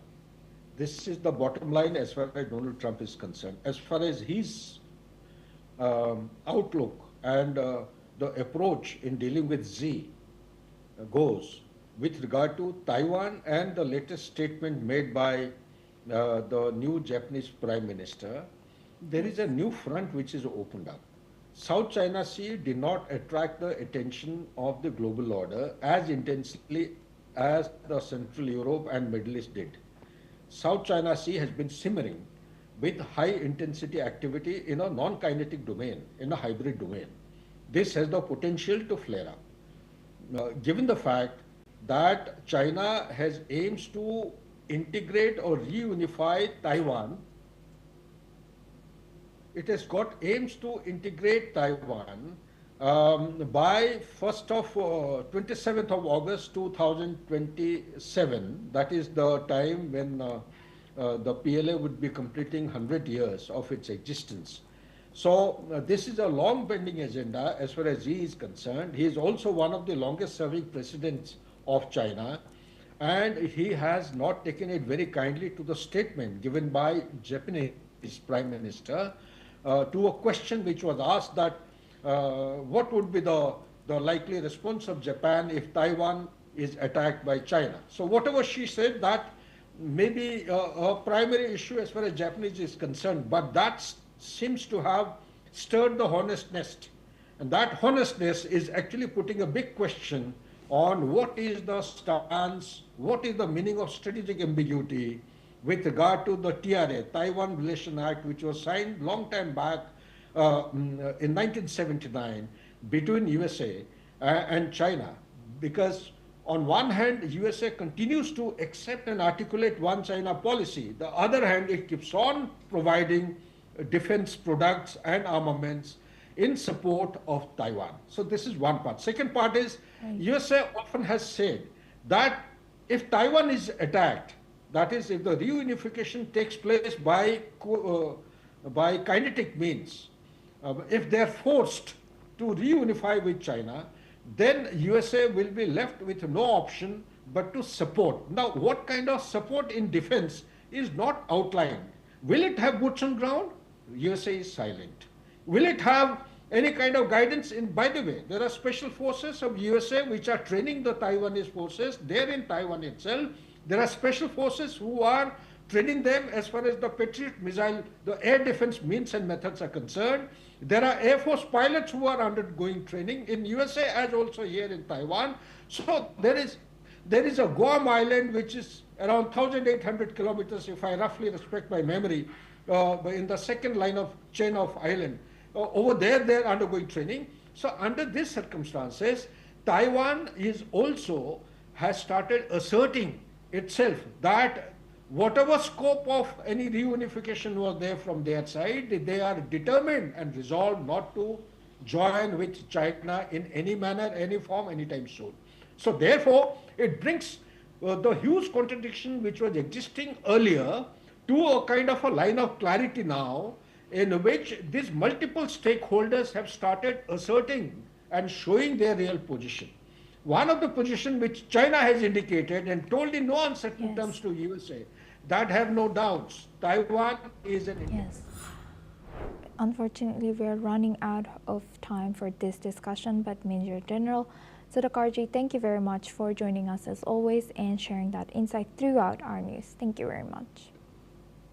Now we move on to our next news. According to reports, the Trump administration is advocating for the swift construction of residential compounds in areas of Israeli-controlled Gaza to provide housing for Palestinians.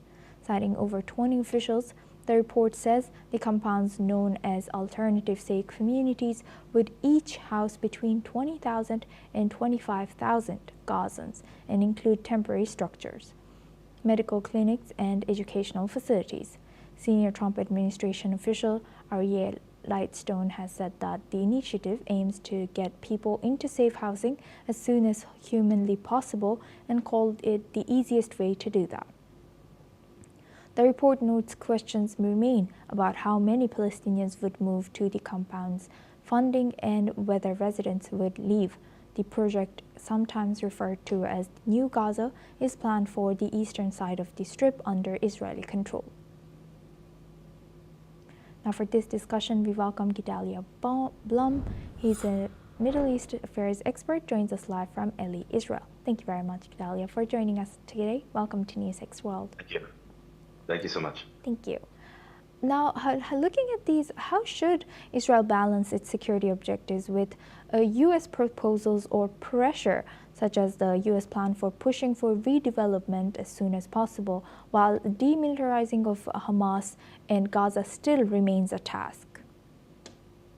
Well, I mean, I would like to start off by saying that on October 7th, October 8th, 9th, and for the first time that boots came on the ground in Gaza, Israel made a critical error in not demanding that the international community allow for civilians to leave a war zone, to allow for war refugees, which keeping them in what the world called the most congested urban setting in the world, where Hamas embedded itself in every single civilian aspect of life, building tunnels and using schools and hospitals and mosques as launching points. We got ourselves in this situation where now we see the death toll of civilians is very high. The destruction of homes. Hamas was booby trapping residential homes. A lot of the destruction, believe it or not, a lot of people don't understand, is not from strictly from Israeli armaments and bombs, but also the bombs of Hamas. I'm not saying all of them are, but there's certainly a large percentage. With that being said, you have these huge tent cities right now that are now being drowned out in this torrential rain that we've been getting in the last couple of days, and it's creating a setting that is not fitting for humans. So now we're in this situation where we're facing a humanitarian issue, and we need a solution. Unfortunately, the solution is not on the table for war refugees, which it should be. So I will say this: I was just speaking to a soldier who commands 3,000 people on the side of the yellow line, of the Israeli-controlled yellow line, and he had said that there are no Gazans living on the area that he is commanding right now. So the idea of creating these communities, these buildings, in a space where Israeli soldiers are meant to create a safe zone, I don't think it's very reasonable. And I also would say one more thing before I close on this issue, is that I think that the Trump administration continues to bring up different policies and different alternatives when in fact the agreements that have already been signed and agreed on have not been fulfilled yet. So the trust in the Trump administration at this point right now in the region is diminishing, and I think that bringing in another plan, I don't think it's going to be accepted across the board at all. Right. And just briefly, if you can tell us, is there any discrepancy of different in priority and perspective between Israel and the U.S. now? I mean, listen, at the end of the day, it's really about what our interests are. You know, although the U.S. is Israel's closest ally, Israel under Trump has been an America first a policy. And America first means looking at the Middle East as a greater, larger region instead of just focusing on Israel as they have historically done. So Israel's obviously not taking that same perspective.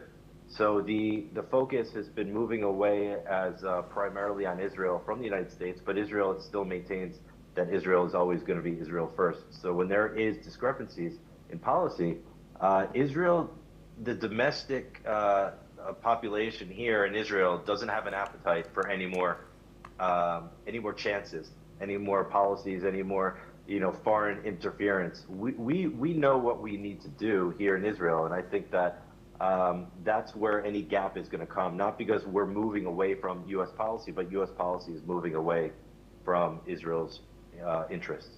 Right. With that, I would like to thank Mr. Gedalia Blum for joining us from Israel and sharing that insight. Thank you very much. Now we move on to Asia. South Korea's special prosecutor is seeking a 15-year jail term for former Prime Minister Han Duck-soo. Han is accused of aiding ex-President Yoon Suk-yeol's failed attempt to impose martial law last December. Han would be the first former cabinet member to face a criminal ruling in the case, which could influence Yoon's ongoing trial and other upcoming cases. The former prime minister denies the charges, saying he opposed the plan because it would harm the economy and the country's credibility, though he admits to perjury. Han has served under 5 presidents and briefly acted as president after Yoon's impeachment.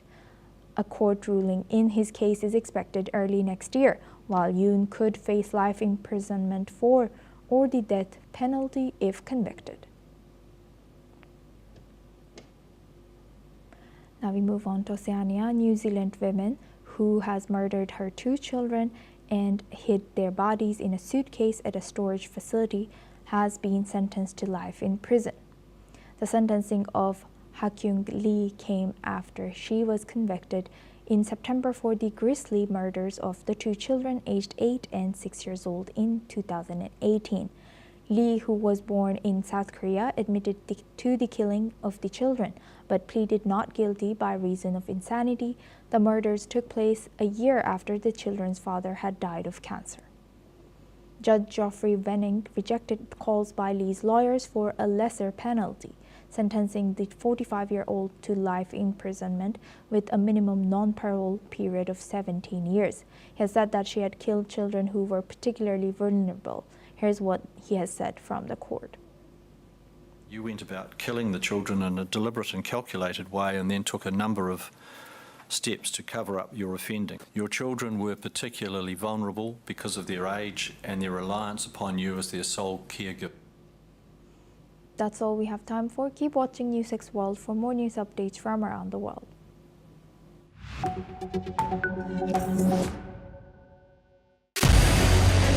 What we can do as the Interparliamentary Union to strengthen democracy, to promote human rights, to ensure that humanitarian law is respected.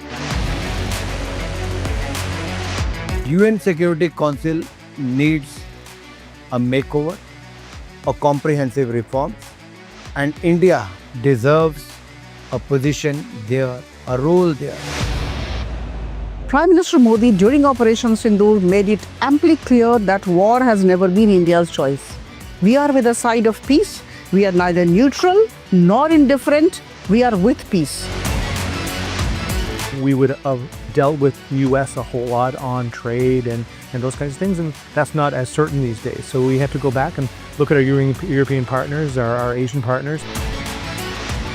An opportunity to exchange, to have a dialogue, to have a debate on a different perspective on finding the solution of the conflict.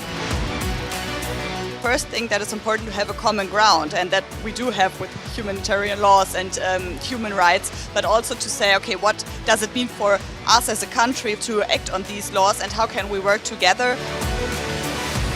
When we realize that there's something wrong with democracy, the institutions and policies, values come together and we take stock, and it's possible then to improve and chart a new course for democracy.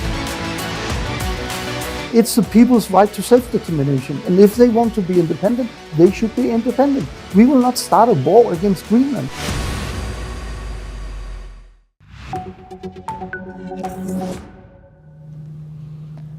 Hello and welcome. I'm Asima Katauka and you're watching World Report on NewsX World. Let's take a look at the top headlines of this hour. As the conundrum over Russia-Ukraine peace deal grows, Ukraine hints at hope, says common understanding reached with United States on peace deal aimed at ending the war with Russia. US President Donald Trump has stated that the proposal for Ukraine peace deal has been fine-tuned with collaboration of both Russia and Ukraine, and US Special Envoy Steve Witkoff will be meeting Russian President Vladimir Putin next week. Treasury Secretary Scott Bessent has stated that President Trump has hinted that he may hold up for two in-person meetings with Chinese President Xi Jinping next year, marking an unprecedented level of high-level meeting between US and China. This comes as China agrees to buy at least 87.5 million metric tons of US grain over the next 3.5 years. China has warned it will crush all foreign interference over Taiwan after Japan announced plans to deploy missiles near the island, as Beijing reasserted its claim over Taiwan and criticized Japan's move. Taiwan has maintained that only Taiwan can decide the island's future. This comes as Taiwan announces that they are to boost their defense spending to increase Taiwan's 2026 defense spending to 3.32% of the GDP, with Taiwanese President Lai declaring that the move aims to deter Beijing. As Taiwan's President Lai Ching-te officially announced a $40 billion supplementary defense budget to boost significant new U.S. arms purchases as China intensifies pressure and Washington urges Taipei to spend more, Lai has declared that the move aims to deter Beijing while reaffirming his commitment to democracy, dialogue, and peace. The death toll from the Thailand floods have now risen to 18 people. Over hundreds of patients are reportedly stuck in the hospitals as the conditions worsen in the region. The armed forces continue to rescue operations in parts of Thailand. China has completed its first ever emergency space launch, sending the Shenzhou 22 with 600 kilograms of supplies to the Tiangong station to replace damaged return craft after Shenzhou 20 was found to have cracks allegedly caused by space debris. The new vessel marks a critical step in maintaining crew safety ahead of their expected return.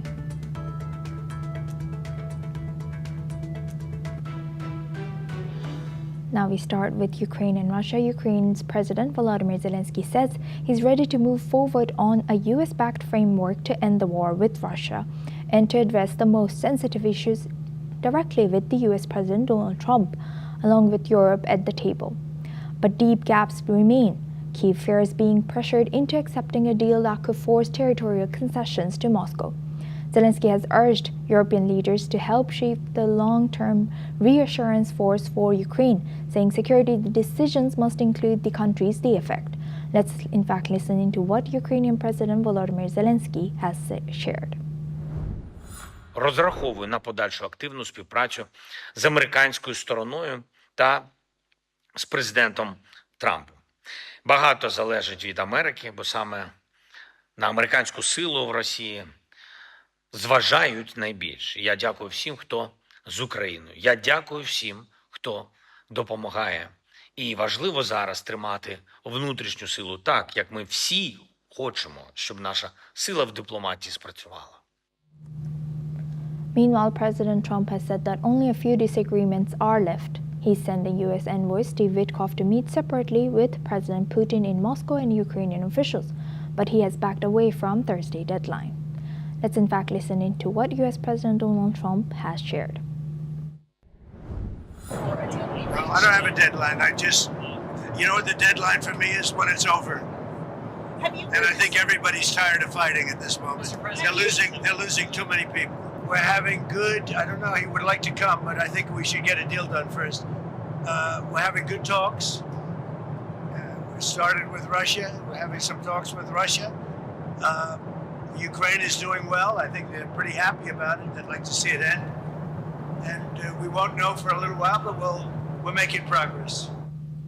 Now for this discussion, we welcome Professor Georgi Tolaraya. He's a professor at Russia Academy of Science, who joins us live from Moscow. Thank you very much, Professor, for joining us again. Good to see you. Professor, now looking at this, what are the risks and benefits for Ukraine in engaging with US-backed peace framework if it fears being pressured into territorial concessions to Russia? Is this a legitimate fear, and do you think could it be pressured to give up territory? As a former practicing diplomat, I would say that it's really very hard to make conclusion of what's going on in the course of negotiations.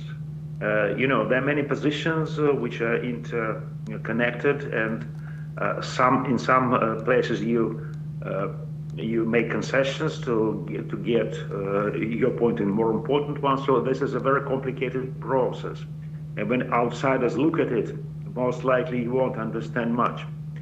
But from what I see in general, from what the Europeans are trying to do, is that they want to turn the plan into something, Trump's plan into something that would be not acceptable to Russia. Because for Russia, generally speaking, the difference is between as in chess, between the win, the victory, and the draw. We cannot speak about Russia's defeat, of course, but what the Europeans are trying to do to make it a draw. That there's no victory for anybody. But that's unacceptable for Russia. There's no territorial concessions from Ukraine. This is a Russian territory declared by Russia, so it will be Russian anyway. And also some other points of this plan, I don't know how they look like in reality and what we'll be talking about, but something really unacceptable. For example, for me personally, I wouldn't even discuss the issue of Russian frozen assets. It's a robbery. We cannot recognize a robbery, We cannot recognize something which is taken by force and to legalize it as something that can be negotiated upon. They should be returned, full stop. This is my opinion. I don't know what the negotiators are thinking, but so far I cannot say how this whole negotiation process will wind up, how it will end. I'm not very optimistic, I'm not over pessimistic, but we have to wait and see. And in the meantime, Russia will continue its victorious advance on the front.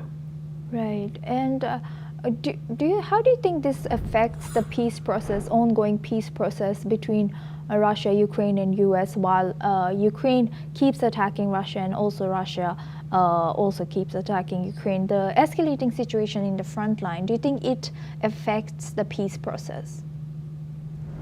Yeah, of course. Ukraine keeps on attacking.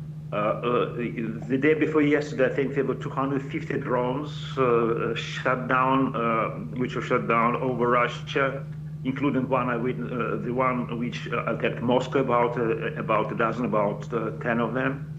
And last night there was also several dozen drones attacking, and Russia is advancing on the battlefield. This is very gruesome, and this is very sad. But that will keep on going on until a fair peace deal is achieved. Right. With that, I would like to thank Professor Georgi Toleraya for sharing that. Please stay with us as we stay on this topic now. Russia has launched a major overnight drone attack on the southeastern Ukrainian city of Zaporizhia. Regional Governor Ivan Fedorov has said that the strike set off multiple fires, injured 12 people, and caused widespread damage across the city. Shops were destroyed, 7 apartment buildings were hit, and cars were left smashed in the streets. Rescue teams, firefighters, and police, as well as medical crews, are working at more than a dozen locations. Meanwhile, Russian-installed authorities say Ukrainian forces struck power infrastructure in areas held by Moscow, cutting electricity to about 40,000 customers. Now we move on to our next news. The coalition of the willing, comprising key European leaders, has expressed strong support for U.S. President Donald Trump's efforts to bring an end to the ongoing war in Ukraine and Russia. French President Emmanuel Macron, British Prime Minister Keir Starmer, and German Chancellor Friedrich Merz has emphasized that any peace solution must fully involve Ukraine and uphold the principle that borders should not be changed by force. In a related development, Prime Minister Starmer has announced that the UK is prepared to move forward with the European Union on a plan to immobilize Russian assets. Starmer has stated that freezing Russian assets is the best way to pressure President Vladimir Putin to negotiate for peace, signaling that the UK is committed to supporting Ukraine both in war and in potential peace talks. Let's listen in. We, the UK, are ready to move with the EU on providing financial support based on the value of the immobilised assets. This is the best way to show Putin he should negotiate, rather than trying to outweight us. And it's the best way for us to be ready to support Ukraine in war or in peace. So even as we work towards peace, and we are, there can be no letting up of support to keep Ukraine in the fight. And that requires urgent solutions on things like financing and capability. And I know on financing, Ursula and Antonio's teams are working pretty well around the clock now. We're really thankful to them for everything they're putting in on this. And I know that EU leaders are looking at this in the next few weeks. Now for this discussion, we welcome back Professor Georgi Toleraya from Moscow. Thank you very much, Professor, for staying with us.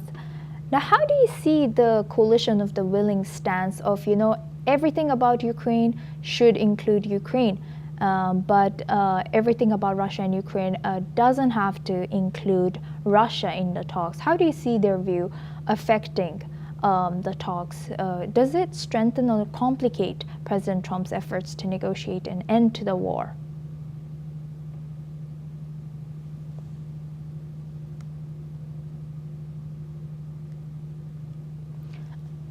The coalition of the willing, comprising key European leaders, has expressed strong support for U.S. President Donald Trump's efforts to bring an end to the war in Ukraine and Russia.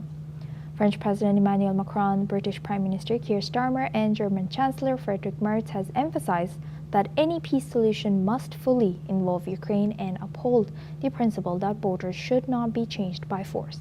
In a related development, Prime Minister Keir Starmer has announced that the UK is prepared to move forward with the European Union on a plan to immobilize Russian assets. Starmer has stated that freezing Russian assets is the best way to pressure President Vladimir Putin to negotiate for peace, signaling that the UK is committed to supporting Ukraine both in war and in potential peace talks.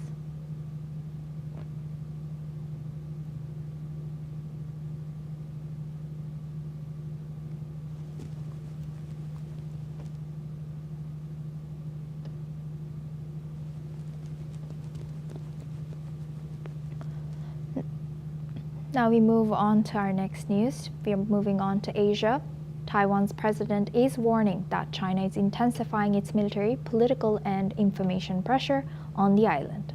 The president has accused Beijing of accelerating preparations to seize Taiwan by force and trying to redefine democratic Taiwan as China's Taiwan. He has said that China is stepping up military drills, gray zone harassments, and influence operations aimed at undermining Taiwan's autonomy. The president has also warned that threats to the border Indo-Pacific are rising as Taiwan faces increasing attempts at infiltration and coercion. His remarks come amid a steady rise in Chinese military activity around the island, along with ongoing cyber disinformation and political influence campaigns documented by Taiwan's security agencies. Taiwan says it will continue strengthening its defense posture and deepening partnerships with like-minded democracies to maintain stability.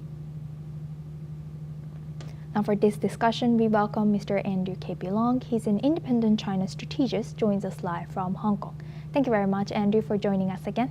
Good to see you. Now, Andrew, how do you think China sees Taiwan increasingly or boosting up their defense and buying more arms from U.S.? Well, nothing much has changed in the dynamics. First of all, Taiwan is, of course, not a nation recognized by the United Nations, nor by the United States, or by virtually all the countries across the group. Since the President Nixon's visit to mainland to China back in the times of Chairman Mao, Taiwan has been recognized as a nation, replaced by the People's Republic of China as representing the whole of China, and hence the One China policy consistently adopted by the United States.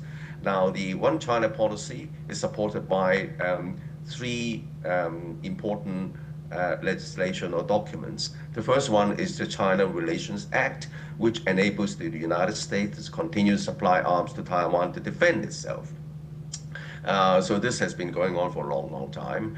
And also in recent years, the United States want to turn Taiwan into a military porcupine. In other words, bristling with armament so as to deter any military solution, which of course the United States opposes.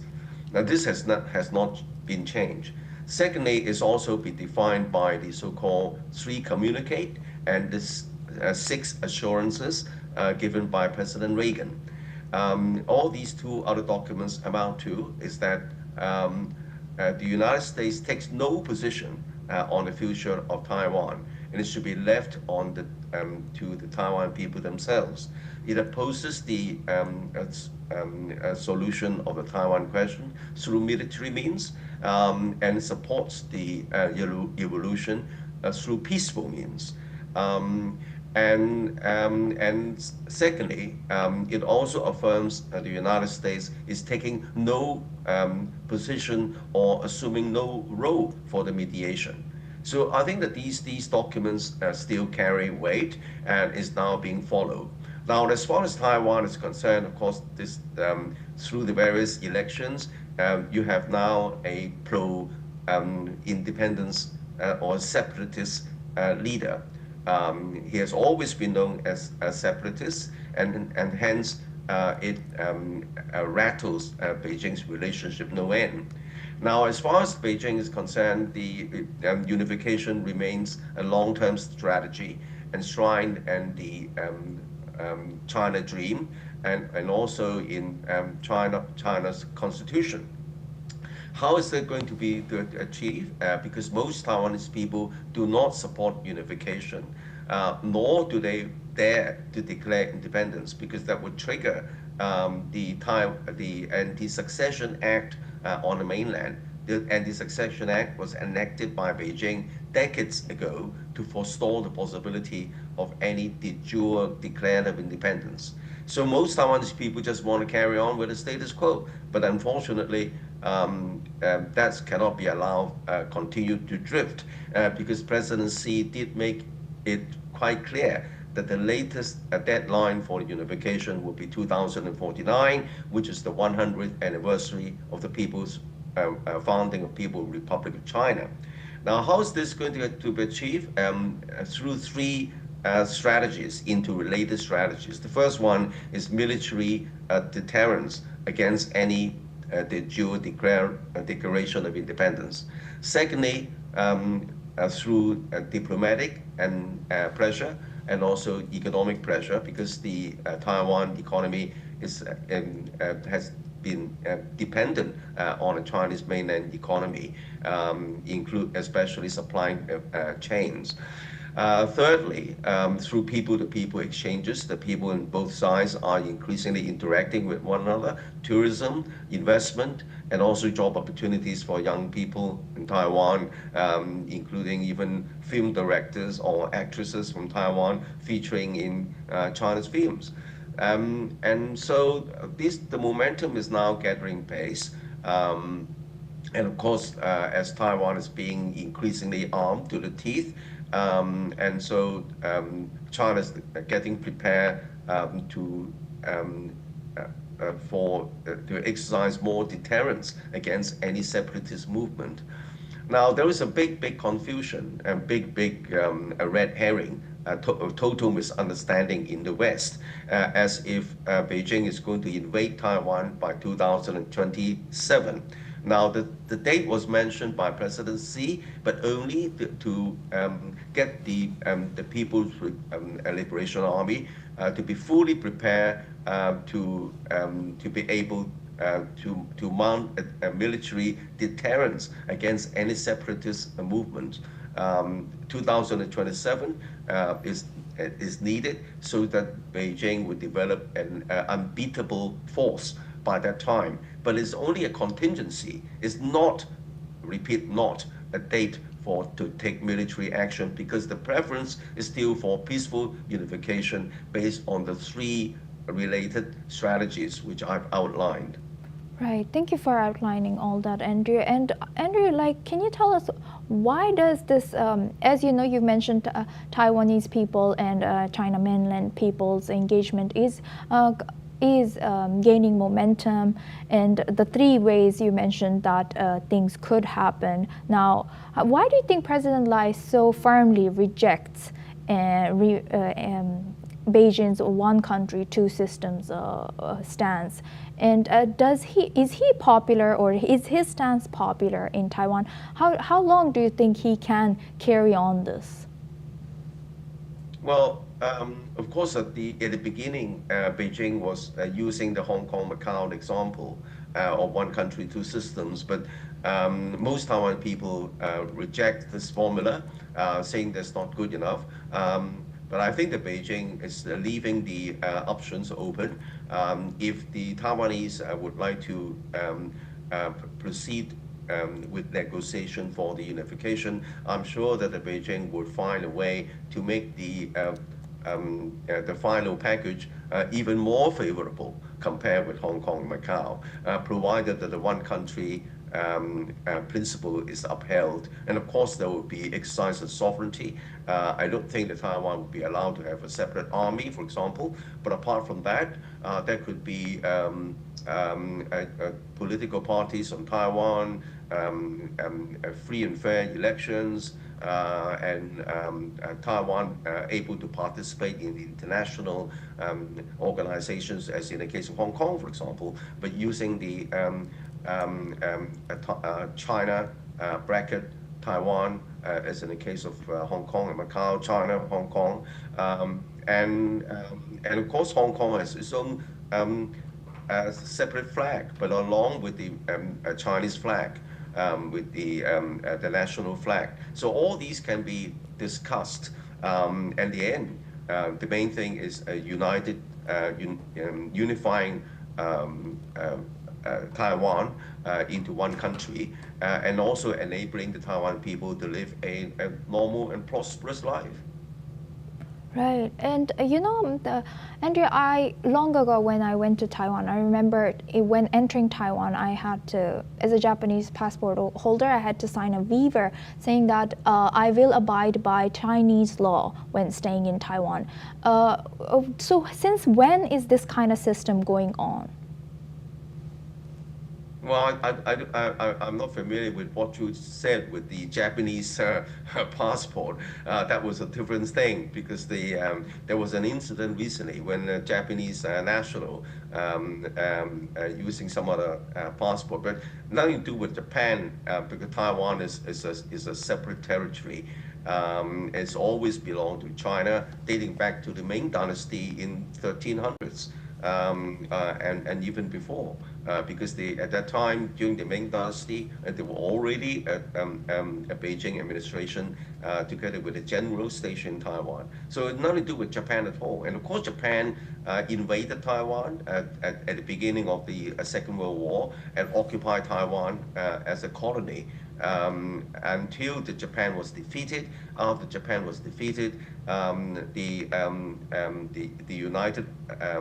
Allied forces required Japan to return all its occupied territory to China. But at that time, the Kuomintang, which was under General Chiang Kai-shek, was in Taiwan because it was defeated in the civil war in China by the People's by the Communist Party, and so it retreated to Taiwan. And then at that time, immediately after the end of the Second World War, the Allied forces handed over Taiwan to the Chiang Kai-shek, the Kuomintang administration in Taiwan. But then afterwards, President Nixon visited Chairman Mao because it wanted to bring China on the side of the United States during this Cold War with the former USSR. And when the USSR was at loggerheads with the former, at the time with Chairman Mao. And so President Nixon visited Beijing and to bring China on the side of the United States and help China to enter into the World Trade Organization with the hope that China would become more like the United States and would be absorbed into American sphere of influence. But what happened afterwards is not what the United States has expected. China, of course, has grown its economy, become stronger, but it's not being absorbed in the United States, and is now eating Americans' lunch. Rather than producing Nike shoes and T-shirts, it's now producing high-tech products and challenging Americans' dominance, even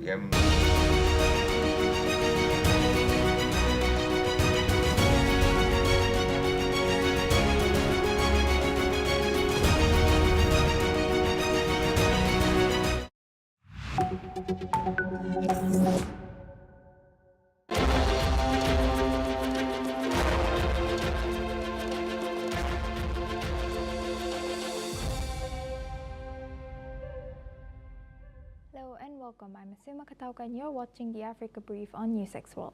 Let's take a look at the top stories of this hour. Tunisian President Kais Saied has summoned a EU Ambassador Giuseppe Perrot to deliver a sharp protest after the envoy met Union leader Noureddin Taboubi. Amid growing tensions with civil society, the summons comes as current government intensifies a crackdown on rights groups, which Amnesty International has warned against.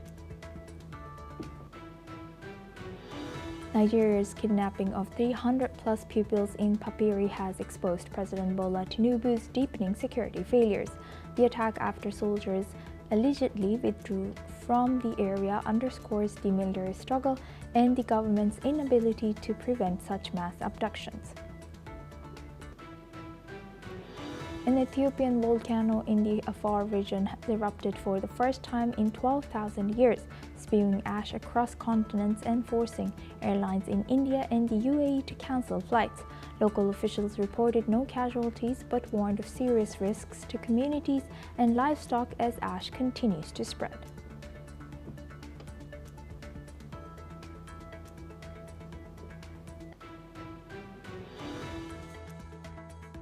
Over Russia-Ukraine peace deal grows. Ukraine hints at hope, says common understanding has reached with the United States on peace deal aimed at ending the war with Russia.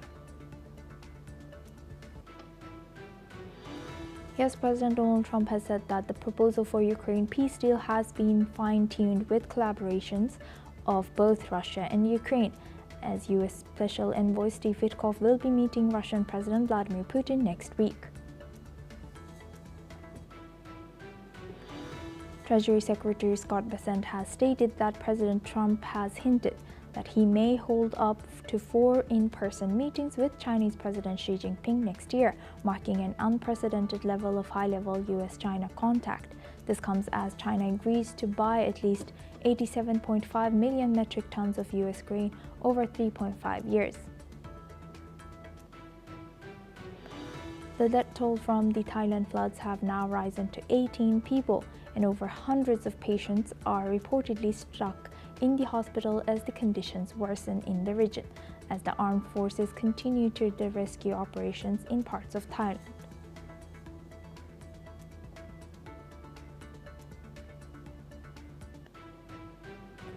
Now we start this hour with Sudan. The United States has presented Sudan's warring parties with a proposal for a truce, but neither side has formally accepted it.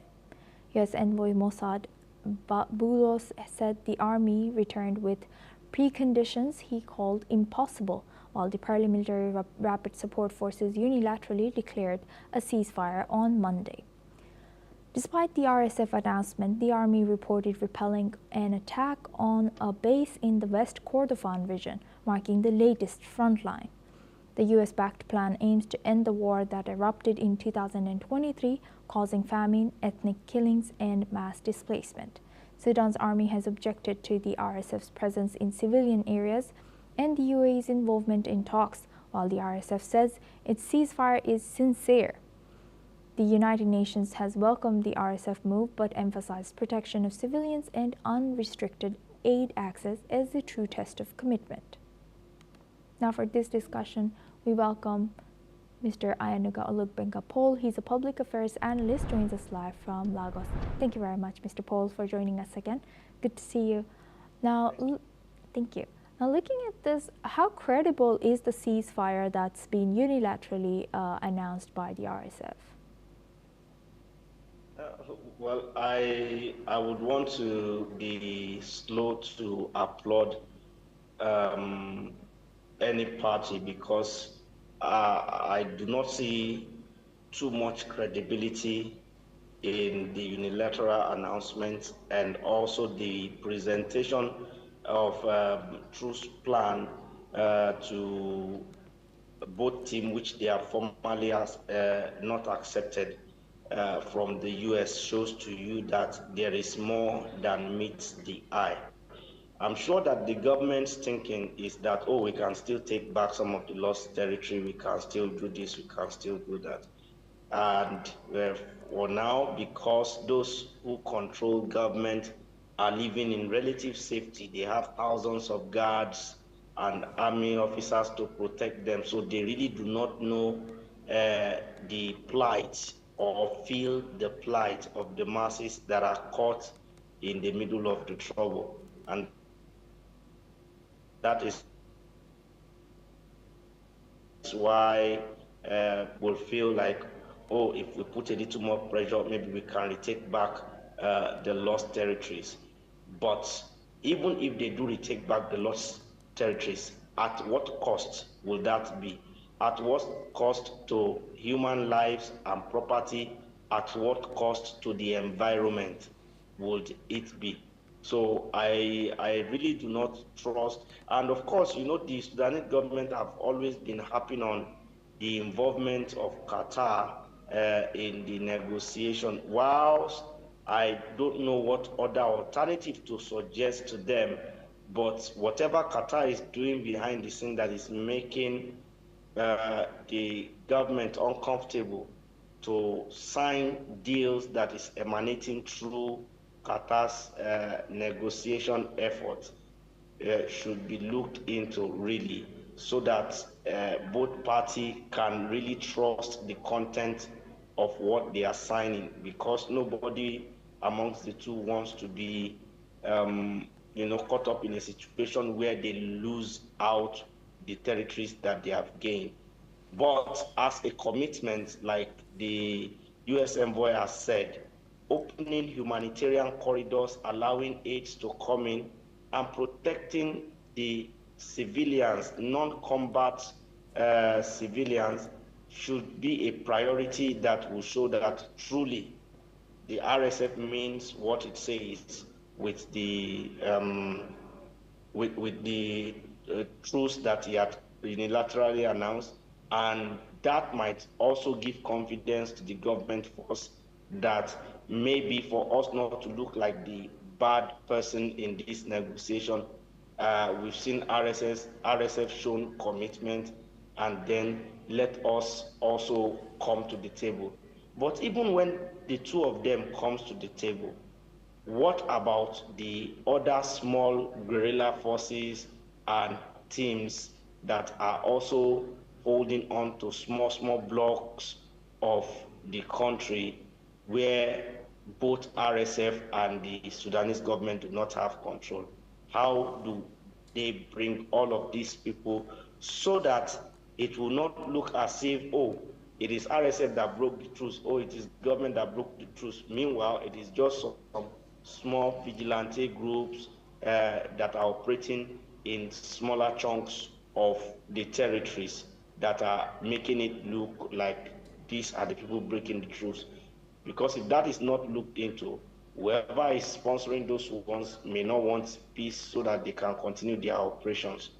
But on the long run, the earlier they all come to the sitting table, discuss, agree, and find solution to lasting peace, the better it will be for everyone involved. Yes, and Mr. Paul, as you rightfully mentioned, that there's not just RSF and Army, there's so many more players in this. And but for now, we know the proposal for a truce, neither side has formally accepted it. Do you think this should be extended to all the groups who are, like you said, there's so many small groups who are involved in this crisis now?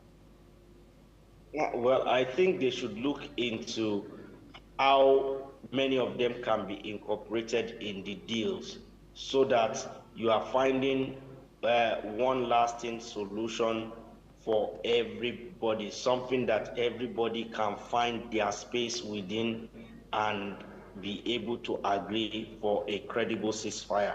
If that is not done, well, it is more fires that end up becoming wildfire at the end of the day if they are not nipped in the bud at the beginning. So there must be a way to incorporate them, to look at what can be done to bring all of them to the negotiation table. Right. With that, I would like to thank Mr. Ayanagaluk Bengapol for sharing that insight. Please stay with us as we come back to you for our next news as well. Now, moving on to Nigeria. In Nigeria, the presidency has announced that 24 schoolgirls who were kidnapped last week from their boarding school in Kebbi State have been freed. The girls were abducted on November 17th by armed assailants who attacked the school overnight, leaving a school official dead and a security guard injured. The attackers had initially taken 25 girls, but one managed to escape shortly after the kidnapping. President Bola Tinubu has welcomed the release and praised the efforts of security forces. He has also urged authorities to intensify their efforts to rescue the remaining students still held captive. The Kebbi attack has sparked other similar incidents, including the abduction of over 300 children from a school in Niger State and 38 worshippers from a church in the east. Nigeria continues to grapple with the growing threat of both jihadist groups and criminal gangs. Now for this discussion, we welcome back Mr. Ayanuga Olugbenga-Paul. He's a public affairs analyst, joins us live from Lagos. Thank you very much for staying with us, Mr. Paul. What more can you tell us about this ongoing situation, and how scrutinizing has this scandal been for the current government? Well, this current situation has really put the current government in a very, very bad light, especially that the people at the helms of affairs in this current government, when they were in the opposition, they were also very critical of the government of former President Goodluck Jonathan, always having something to say, always having an advice to give, always asking the president to resign if he is incompetent to handle the security situation. Then now they have found themselves in office and the same situation persists. So people are asking if they cannot use their own recommended medicine by themselves, and that is putting them in a very terrible light. This rescue that was announced, the announcement is met with skepticism in a lot of quarters because people are asking questions. The 24 girls that were rescued, how were they rescued? Were they rescued by effort of the military? Were they rescued because some ransom payment exchanged hands? Were they rescued because, the terrorists just wake up one morning and then they felt magnanimous and released these girls? If they were rescued because ransom payment exchanged hand, I think the masses from whose taxpayers' income the ransom money was paid deserve to know. If they were rescued because the terrorists became magnanimous, which is very highly unlikely, we need to know. And if they were rescued because military really gave them a hot chase, we need to know, because if military gave them a hot chase, there should be casualty on the side of the terrorists, and no report is arguing towards that. And those are the questions that a lot of Nigerians are asking. But personally, I feel that what the president has said is enough. Praising the military is enough, because at the same time, they are trying to use a carrot and stick approach with this terrorist group. So if they start bragging about how many terrorists they killed in the process of rescue of the girls, that may be counterproductive. And that is the reason why I feel the president was carefully in the wording of his announcement about the release of the girls. So, but we need to see more actions being taken. We need to have people being able to being allowed to protect themselves by legal means possible. If the law, many countries, I don't know whether you guys have it in India, but I know South Africa and many other countries have private security contractors who are licensed to be armed to the teeth by the government. These private security contractors are the ones guiding VIP. But until recently, when the president announced that police should stop guiding VIP, it is the police who are supposed to protect the masses that were busy guiding VIPs. Even now that the president has announced that they should stop, the Nigerian Security and Civil Defense Corps, NSCDC, that has been assigned that role now, are part of the security forces that ought to be guiding the masses, that to be guiding the people. But now they have been assigned to guiding VIPs. There is no room for private security contractor or individuals to hold weapons to protect themselves, and so we are all left as a sitting duck. I don't know, may God not allow it that I'll be in my office and this attack will happen and we'll get kidnapped because we could not respond forcefully to the aggressors. Right. Thank you for giving the reality check on the state of Nigeria and sharing that insight, Mr. Paul. Please stay with us as we come back to you for our next discussion as well. Now, moving on to Tunisia, Tunisia's President Kais Saied has summoned the European Union's ambassador on Wednesday to protest what he described as a failure to respect diplomatic rules. According to a brief statement, the statement did not provide further details on the alleged breach in protocol. Saied has also criticized the envoy over the use of practices outside of official frameworks recognized by diplomatic customs. The announcement follows recent diplomatic activity in Tunisia. Just days ago, EU Ambassador Giuseppe Peron has met with the leader of a major trade union in the North African country. No additional information was provided on whether further diplomatic measures would be taken or how the EU might respond to Saied's protests. Now for this discussion, we welcome back Mr. Anugaw Lukbenga Paul. He's a public affairs analyst, joins us live from Lagos. Thank you very much. Thank you for having me. Thank you very much, Mr. Paul, for staying with us. Now, what are the potential implications for Tunisia-EU relations now that a head of state has publicly accused an ambassador of breaching diplomatic norms? Well, I think that it is a good thing, first and foremost, that the head of state did not cower or hide in his shell and is talking about these all-important breaches, because many of the European countries and especially America, they feel superior to everybody else and they feel that they can do things and get away with it. And they've been getting away with quite a lot of things on the African continent because the leadership refused to speak, because the leadership are having a lot of other consideration, especially when many African leaders have their property and wealth stowed away in Europe and America. So they are always thinking twice before they speak. But I believe that the Tunisian president is learning from the incidents of the past, because don't forget that the Arab Spring of 2011, you can't take away the influence of external actors who made it possible. And Tunisia was one of the very first places to capitulate during the Arab Spring uprising. And so, having learned from that, if they are seeing a breach of protocol that, they didn't give full detail of the exact form or format in which the breach happened, but I want to think that they are seeing hands of Esau, voice of Jacob, that are playing out behind the scene, and they are quickly shouting now because they don't want external operators to destabilize their country. 1, 2, that when they allow a small disrespect to go unprotested, bigger disrespect will happen, which will undermine the country's national integrity.